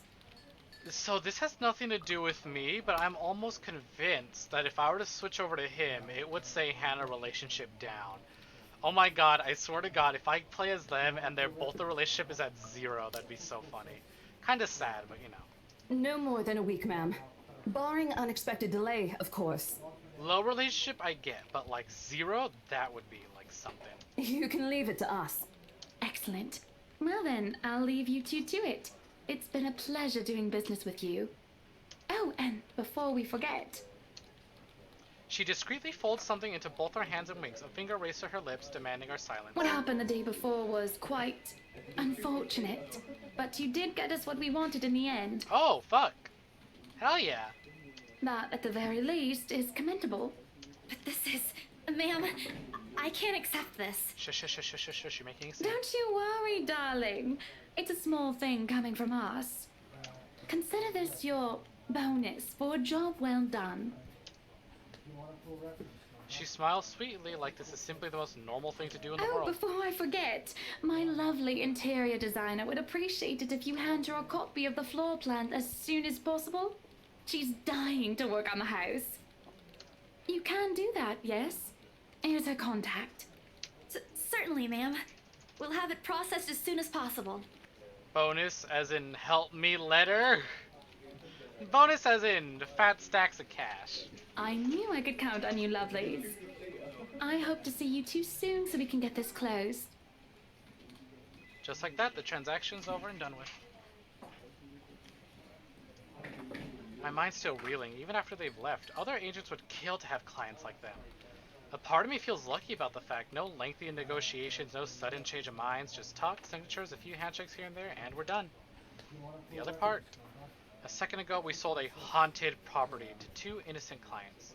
Sure, the commission's big, but big enough to continue funding Papa's treatment hospitalization, big enough to pay for all 4 of my younger siblings' schooling.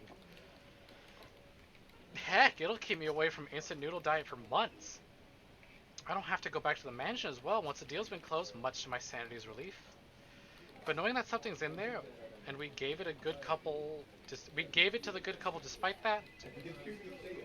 No, Isabella, the things you do to sell a house and get money, Papa won't be happy with that.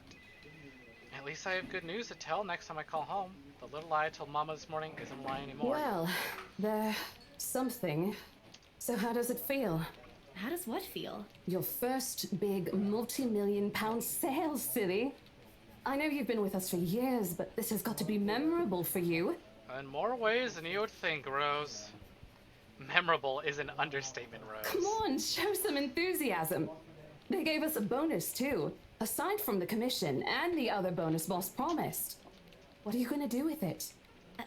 I don't know. Send it home, probably? All of it? Not everything, of course. Most of it. I'll leave some for my living expenses. Listen here, Isabella.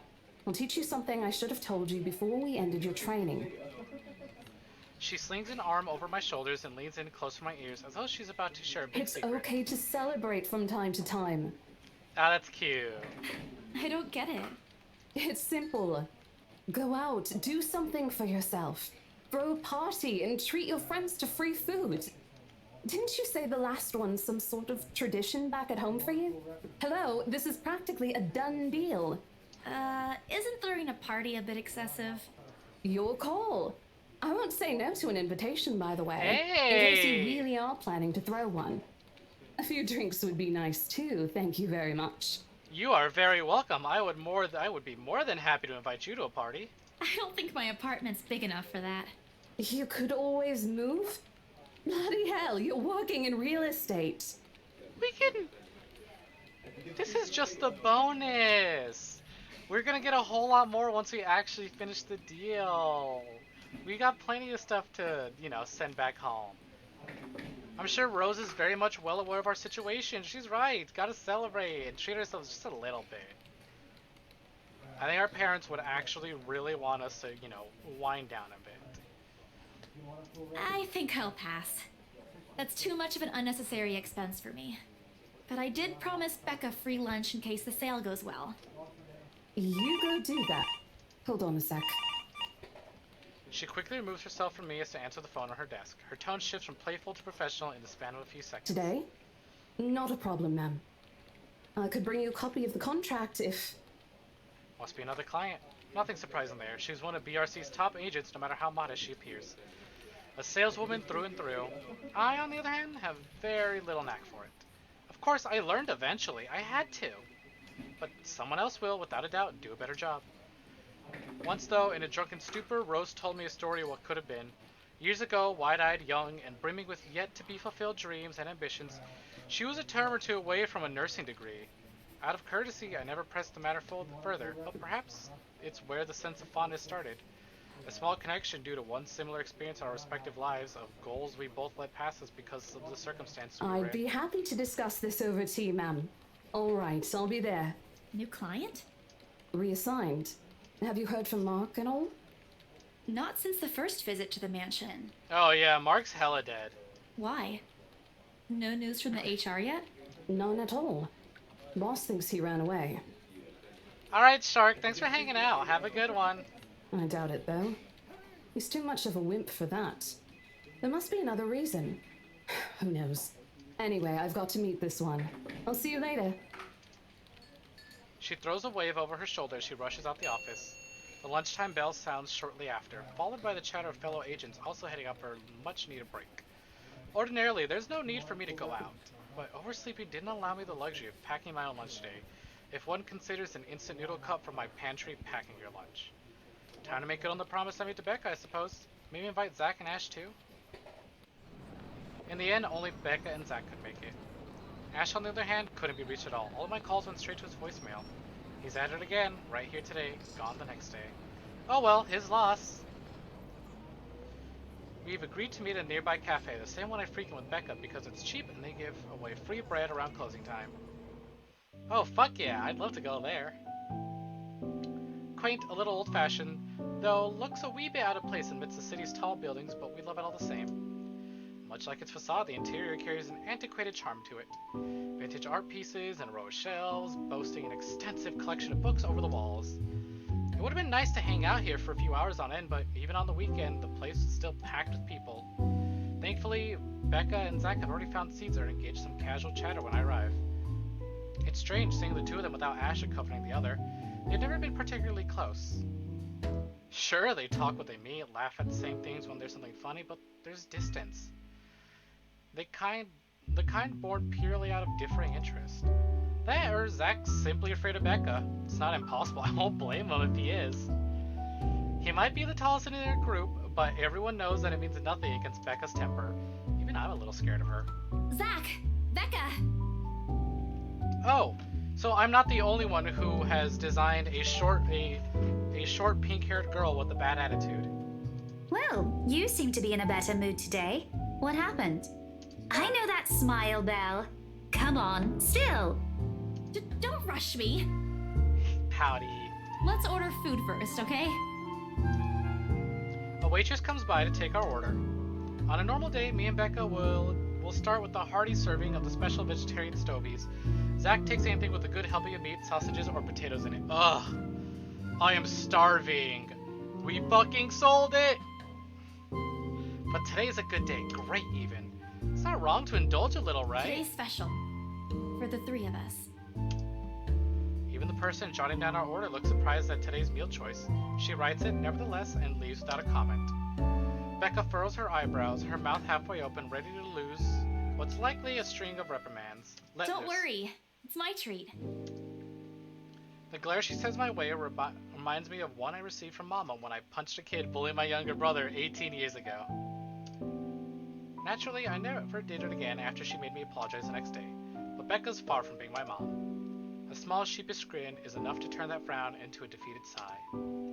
Food arrives in the middle of a funny story from Zach, putting the rest of the conversation on hold as we are each served our order. It isn't anything fancy. Pan-roasted sea bass with citrus-dipped asparagus and a portion of mashed potatoes on the side, or at least that's what the daily special board says. Oh god, I love fish, I love mashed potatoes, asparagus, especially like this, served well, ugh. I never did pay attention to it whenever I came here, since they price whatever's written way above what I'm willing to spend on food any single day. Oh good. I'm so hungry, I think I'm dying. You're always hungry. Hey, not all the time. Let me guess. You skipped breakfast again. That I did. Not on purpose.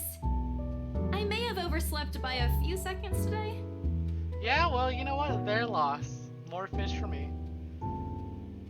A well-served salmon is amazing. And don't get me started on shrimp.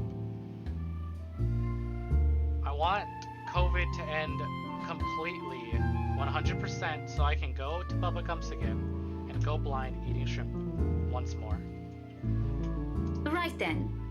Stop stalling, Isabella. What's this about? Let us say it, Rebecca. She wouldn't be inviting us out if it wasn't worth hearing out. Well, we're waiting. I'm treating you guys to a once-in-a-century thing. Oop.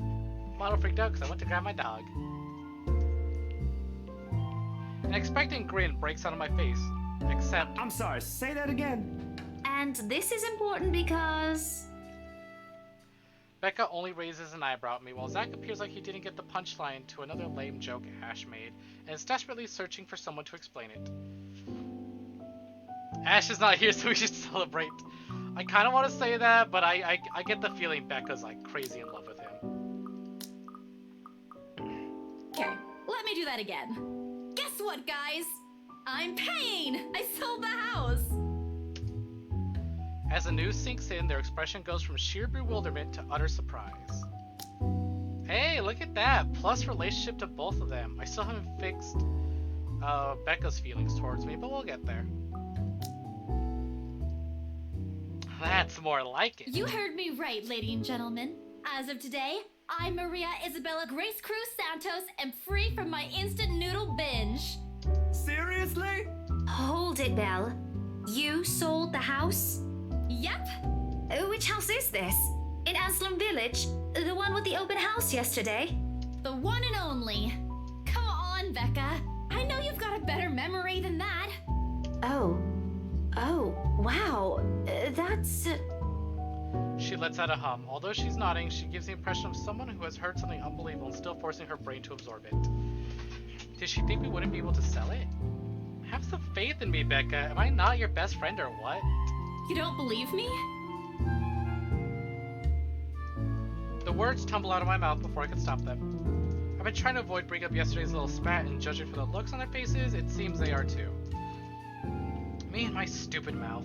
I'm sure it ain't the way you're thinking, Bella. No, I do believe you. But don't you think the sale happened a bit too fast? The open house only started yesterday, and now you already have a buyer? It happens from time to time.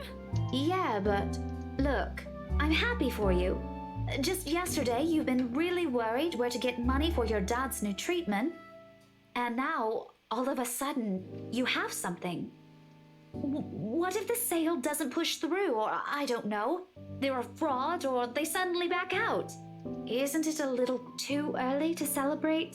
Rebecca does have a point, Bella. If you haven't closed the deal yet, there's still a chance they'll go back on it. They don't seem like it to me. The lady appeared to really want it, and she approached me without even finishing the tour.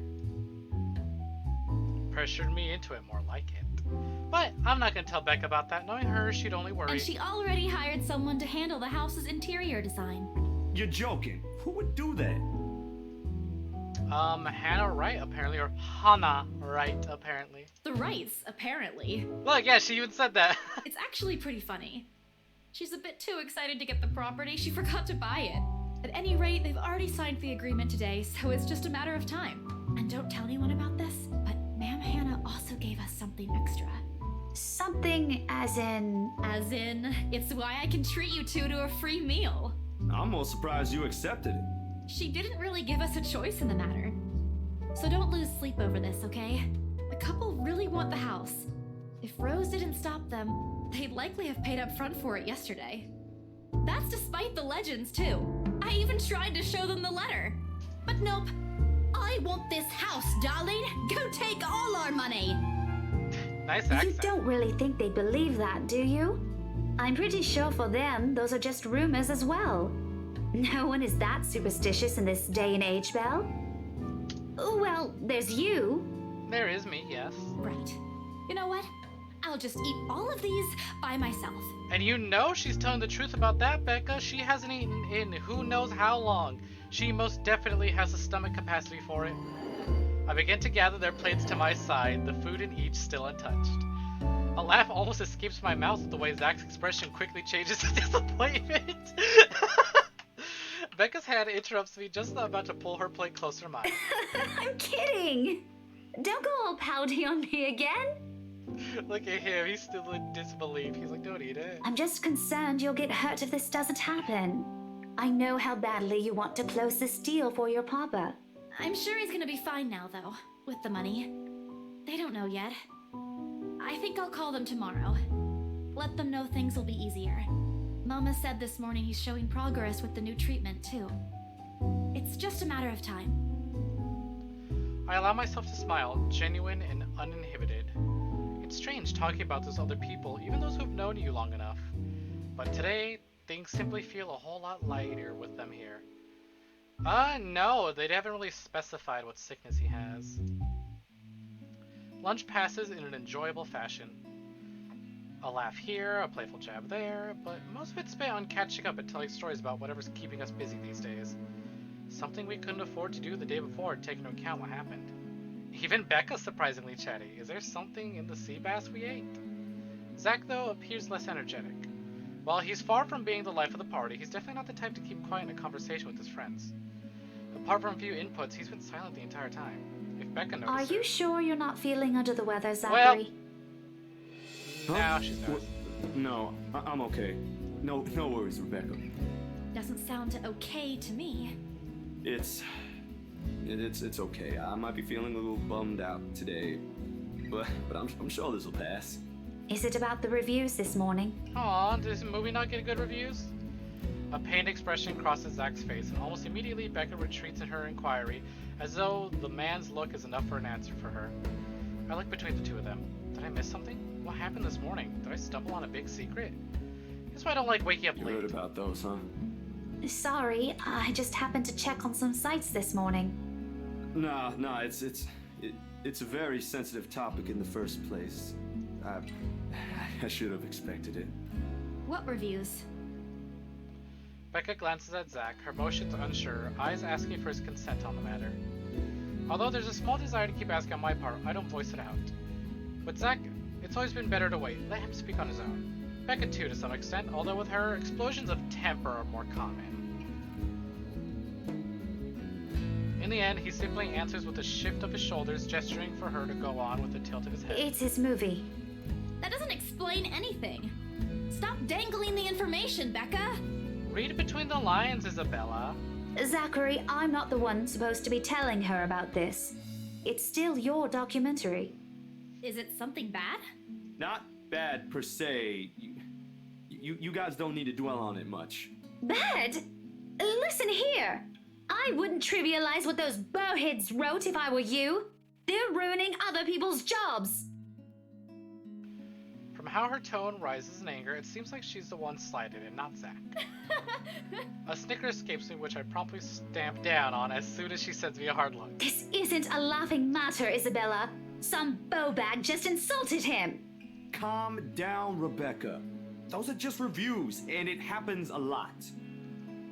I do not ken about you two, but calling the entire film an out-and-out drivel, you're better off watching an educational kids' TV show, and worst 1.5 hour of my life, among other things, isn't exactly a critique any decent movie reviewer would say. Cosmo and Wanda ain't slick. Oh my god, you're right. They got the color scheme going on. If you could call that a critique, did we even watch the same film? Well, maybe I ain't cut out for it. Better stick with my photography or something. If nothing else, this helped me open my eyes to what I can and can't do. You're giving up. It wasn't It was just something experimental I did on my free time anyway. It's no big deal. But you worked on it for months. Doesn't look like it matters for those people. Don't say that! My palm strikes the table, sending the tableware on top clanking against each other. I didn't even notice when I rose from my seat. But here I am, chest heaving, looking down at him in the same manner a teacher would an unruly student. Becca's probably proud. I didn't mean to yell, but there are some things people like Zach aren't supposed to say. How exasperating. He of all people should know. It's just a review. Except they're pretty well-known critics. Why does that matter? They aren't the ones calling the shots on this. Isn't that why they have a committee? Right, Becca? An amused gleam is in her eyes when I turn to her. What does she find so entertaining here? Help me here. Your friend's about to quit his passion for a petty reason. I haven't read what those people wrote about his work, but a few scathing words shouldn't be enough to discourage someone. I should know. After all, I'm... Failing means you're playing, Zach. Not that I'm saying it's bad. I've seen it from start to finish, and I know for myself what you created isn't something people should scoff at. I don't know anything about filming or photography. Hell, I don't have an inkling of artistry in me except for those doodles I make for class. But I know what I watched. Look at Isabella. It's not every day you see her all riled up like this. Whatever I'm about to say gets lost in my tongue as a flush of embarrassment blooms across my face. It was a heat of the moment thing. And anyway, I'll be very angry with you if you quit. What about the exhibit? What exhibit? Classified information. Even if I bring you your favorite tonight? Nope, not a chance. Oh, come on! I thought we aren't supposed to have secrets. Thanks, you two. I might need some time alone to myself for a while. Just to think about things, how I'll go from here, that sort of stuff. Hey, I'm not quitting, Bella. Don't give me that face. There's no face at all, only a poor imitation of puppy dog eyes, if you could call this one. Promise? I'll be damned if I break any promise I make to you guys. Besides, you're right. It's too early to say anything right now. Once night ain't for another week. That's all the answer I need from him. As sentimental as it sounds, there's fulfillment in knowing another person you know won't take the same path you've walked. It's not like it's over for me, though. I still have time. I could still come back, do my own thing, do what I really want to do. Surely once Papa recovers, once I'm done with everything. Inside my bag, my phone buzzes unexpectedly, breaking the pleasant afternoon lull. The screen shows Rose. Hey, Isabel. You at the office? I like the way she said that. That's good news, right? Haha, very funny, Rose. I'm hanging up. Don't, I'm kidding. BRC says the floor plan copies are ready for Miss McCullough to pick up. She states that as if it already explains everything. Then, out of the blue, she launches a long rant about the awful state of Luxborn streets. All of which she says in a single breath that I can barely keep up and make out a single word of. I stay quiet, if only to avoid becoming the next object of her frustration. She's similar to Becca in that regard. I'm stuck in horrendous traffic right now. Bloody stupid drivers. When she's finally ran out of things to complain about and stops what she says next, still has one of what I'm hoping to hear from her. Just a quick mumbled plea for me to meet the Wright's interior designer in her stead. Anyway, I'll leave it to you. Bye. Thanks. Classic Rose. She ends the call without even asking for my input. The sky is cloudless. Oh, new journal. So, if I recall, we might swap protagonists, and I feel like Marianne is next. We're gonna deliver the floor plans to Marianne, and we're gonna accidentally give her the letter. I'm just calling it now. A day after the open house, the Wrights were seen securing the mansion's purchase at Briar Realty's Luxborn office. Parties involved in the transaction were surprised at how fast it went, but agreed it has to be expected when dealing with influential people like the Wrights. Happy with the sale, Isabella Santos treated her friends to lunch. It's far from unbearable, but it's enough to put most people in a fickle mood or make them vulnerable to catching something. No wonder we have staff members going AWOL lately, not to mention my boss's mercurial moods. I can't believe I'm saying this, but I want our usual cloudy weather back. For all the gripes about the unpredictable weather, though, the streets of Luxborn remain constantly busy. The hurried tapping of shoes against the pavement of inane chatter coming from the lunchtime crowd fills the humble afternoon air. A small reminder of things we still have to do, regardless of how much I want to return to the comfort of my bed. Back to the Briar Realty for me, Zach to a meeting with the magazine publisher featuring luxury houses, and Becca to her lesson plan and books at home. But more than once, I catch her sneaking a longing glance over something displayed on a shop window. Does she want to buy something? Maybe I can get it for her this Christmas. I turn my head to the last shop she checked out. A fleeting glimpse. The world stills. Whoa! She looks at me, eyes hollow, gaze piercing, and boring to my very soul like a set of chains to keep my whole body still. There are no shadows or whispers this time. Only a plea. A hum, low and indistinct. Compelling me, beckoning me, intent on me dragging to the void beyond the glass. I don't dare move. My heart hammers against my ribs, each beat, every thump screaming at me to look away and make a run for it. But I can't. I couldn't. All of my limbs feel heavy while my own breathing strains in the face of her calls. Leave me alone. Oh, please don't tell me I have to get ready for another QTE. Her mouth is stretched in a grin, wide and unpleasant. The panic building up in my chest forces me to take a tentative step back. I try not to stare at the decaying flesh, the blood streaming from the gaping wounds on her arm and her nailless fingers. I don't want this. Not like this. Not after what I got for Papa. No, stop. Leave me alone. Yeah, there's QTEs and I died to one at the very beginning. Her face contorts as she lets out a wail, sharp and utterly unforgiving. Rage. There's only hatred and bitterness. As if the very notion of turning away from her is an offense in itself. I don't want this! Before I know it, I'm stumbling backwards, my own throat hoarse from the screams I didn't even notice already coming out of my mouth. The back of my feet catches on a loose stone, sending me sprawling on the ground. The resulting pain completely jolts me out of the haze blurring my mind. For a little while, my surroundings appear unfamiliar until Becca's face swims into my vision. A look of concern is on her face, and her hands gripping my arms tight. Even Zack appears beside himself with worry while he stands behind her, acting as a shield against a small crowd of onlookers already forming around us. What happened? Bella, you okay? My mouth opens and closes, but nothing comes out. The words refuse to form. On impulse, I sneak a swift glance at the display window. She's gone. Yet the foreboding feeling hasn't left me. My hands are shaking as I push myself off the ground, my weakened limbs relying solely on reflex and muscle memory. Something icy has made its home at the pit of my stomach. I want to throw up. Anything to get the wretched sensation out. You are screaming! Zack, call someone! No, don't. I'm good. I'm good. I need to get to the office. Rose, the floor plans. Someone's going to pick it up. I'll see you later. Careful. Don't stand up yet. Stay put, Isabella. Zack, you watch over her for me. I'll call for someone. I attempt to put a smile. I attempt a smile to put her at ease, but it likely comes off as a grimace. Oh, another update already.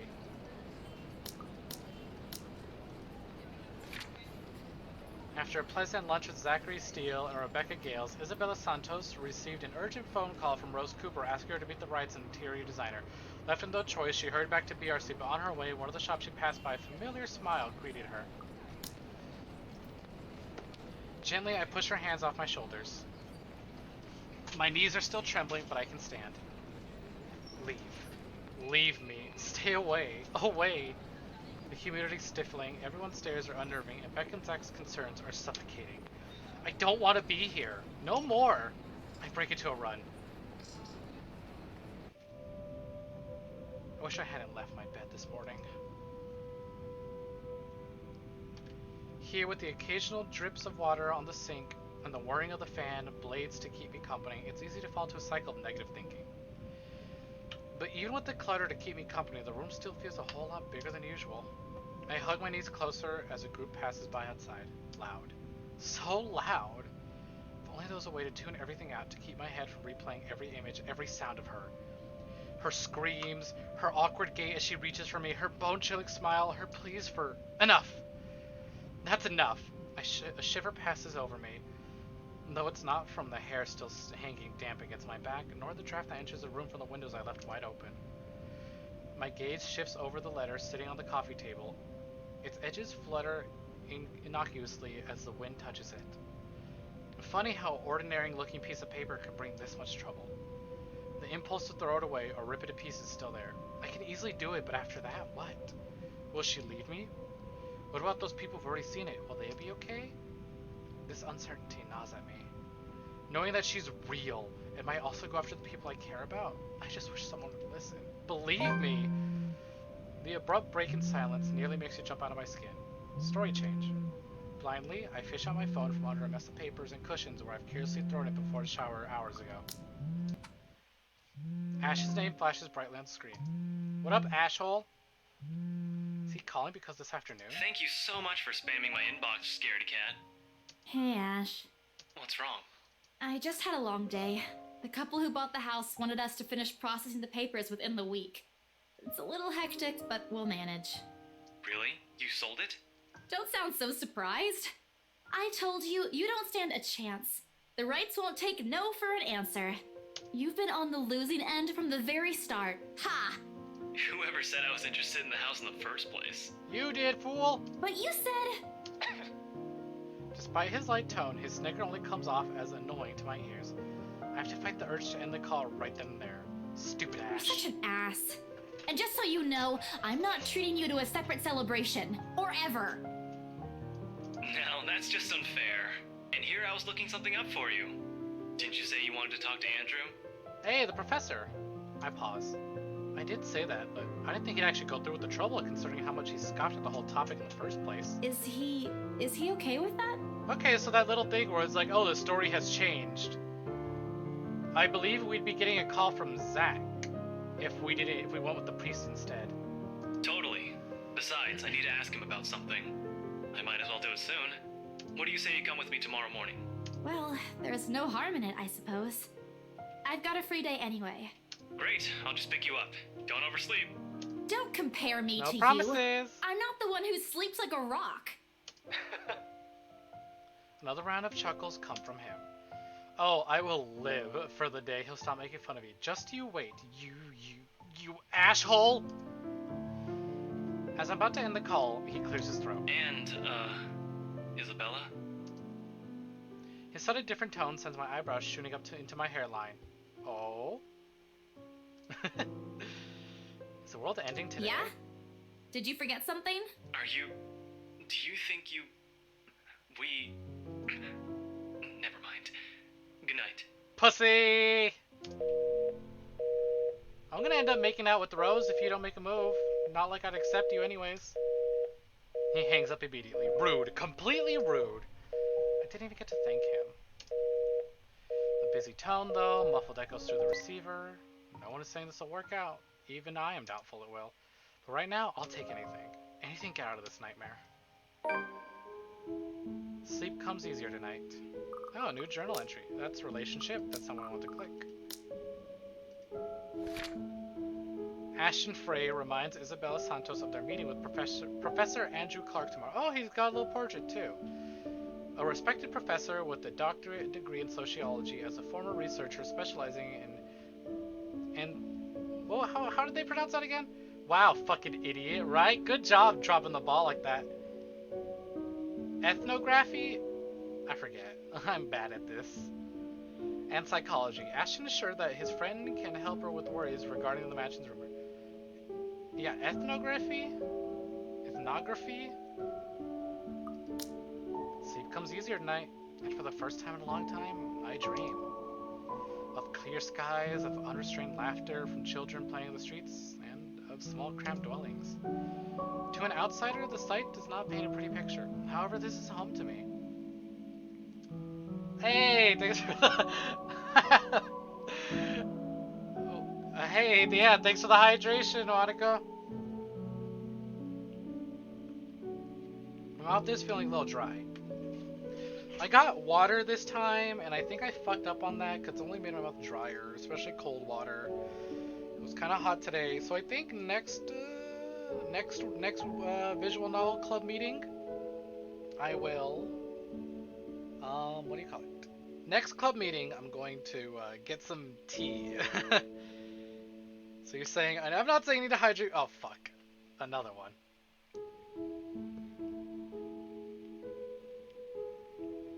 Thank you for the hydrate. However, this is home to me. Alright, as much as I would love to keep playing, I did just say my mouth's getting a little dry. And I do unfortunately have work tomorrow, so I'm gonna have to call it here. Let me just double save to be safe.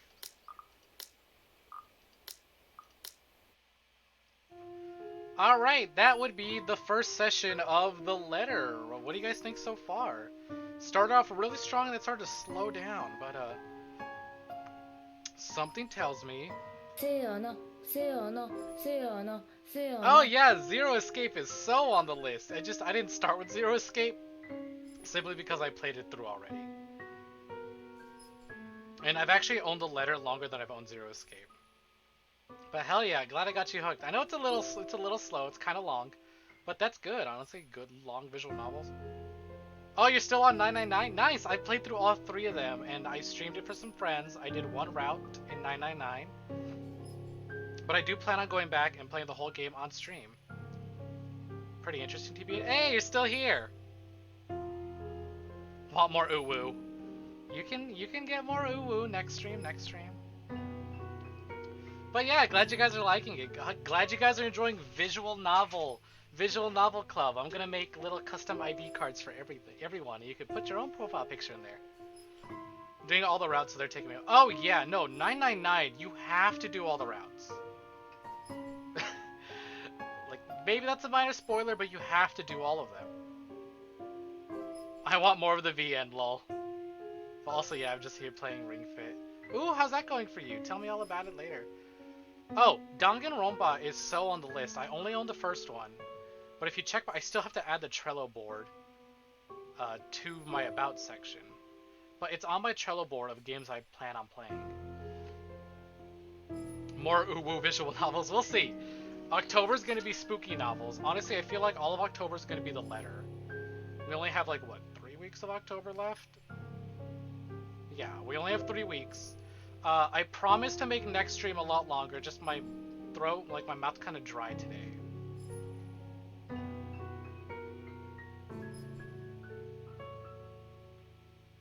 So, I do kind of want to hear, and I do have work tomorrow all of a sudden. I wasn't supposed to, but they called me in. I was like, yeah, I could come in, I suppose. I need the money. I'll take what I can get. You know, the more I earn now, the quicker I can quit later, you know?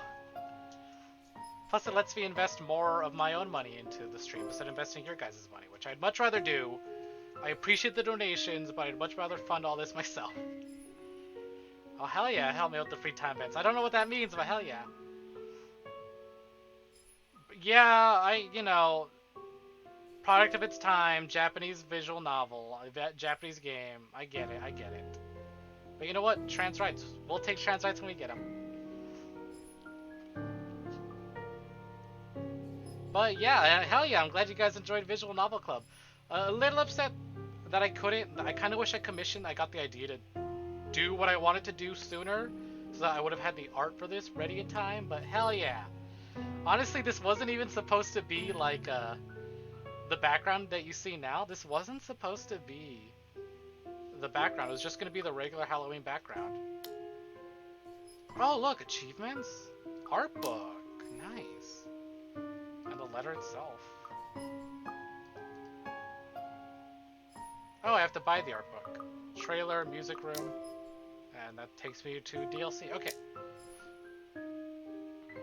So if you want to become friends... Oh, hell yeah. I'll ask for help, but I prefer to go into these things blind and do a blind run. After the first run, I normally take a guide so that I can get all the routes. So I'm going to do this blind, and then we're going to use a guide after the first run. But yeah, as much as I'd love to continue playing this, my mouth is a little dry, and I do have work. I didn't get much sleep today. I was like kind of worried. I didn't get much sleep. I'm a light sleeper, and I had an alarm set so I can get ready for my doctor's appointment today, and I just kept waking up. I'm hydrated, Monica, don't worry. You did give me one earlier, but I'll take another sip right now. I kept waking up. I was like, did I oversleep? No, did I oversleep? Did I oversleep? So I am a bit more tired. I feel like I haven't been like... I feel like because the game's voice acted, I've been letting it carry the stream today.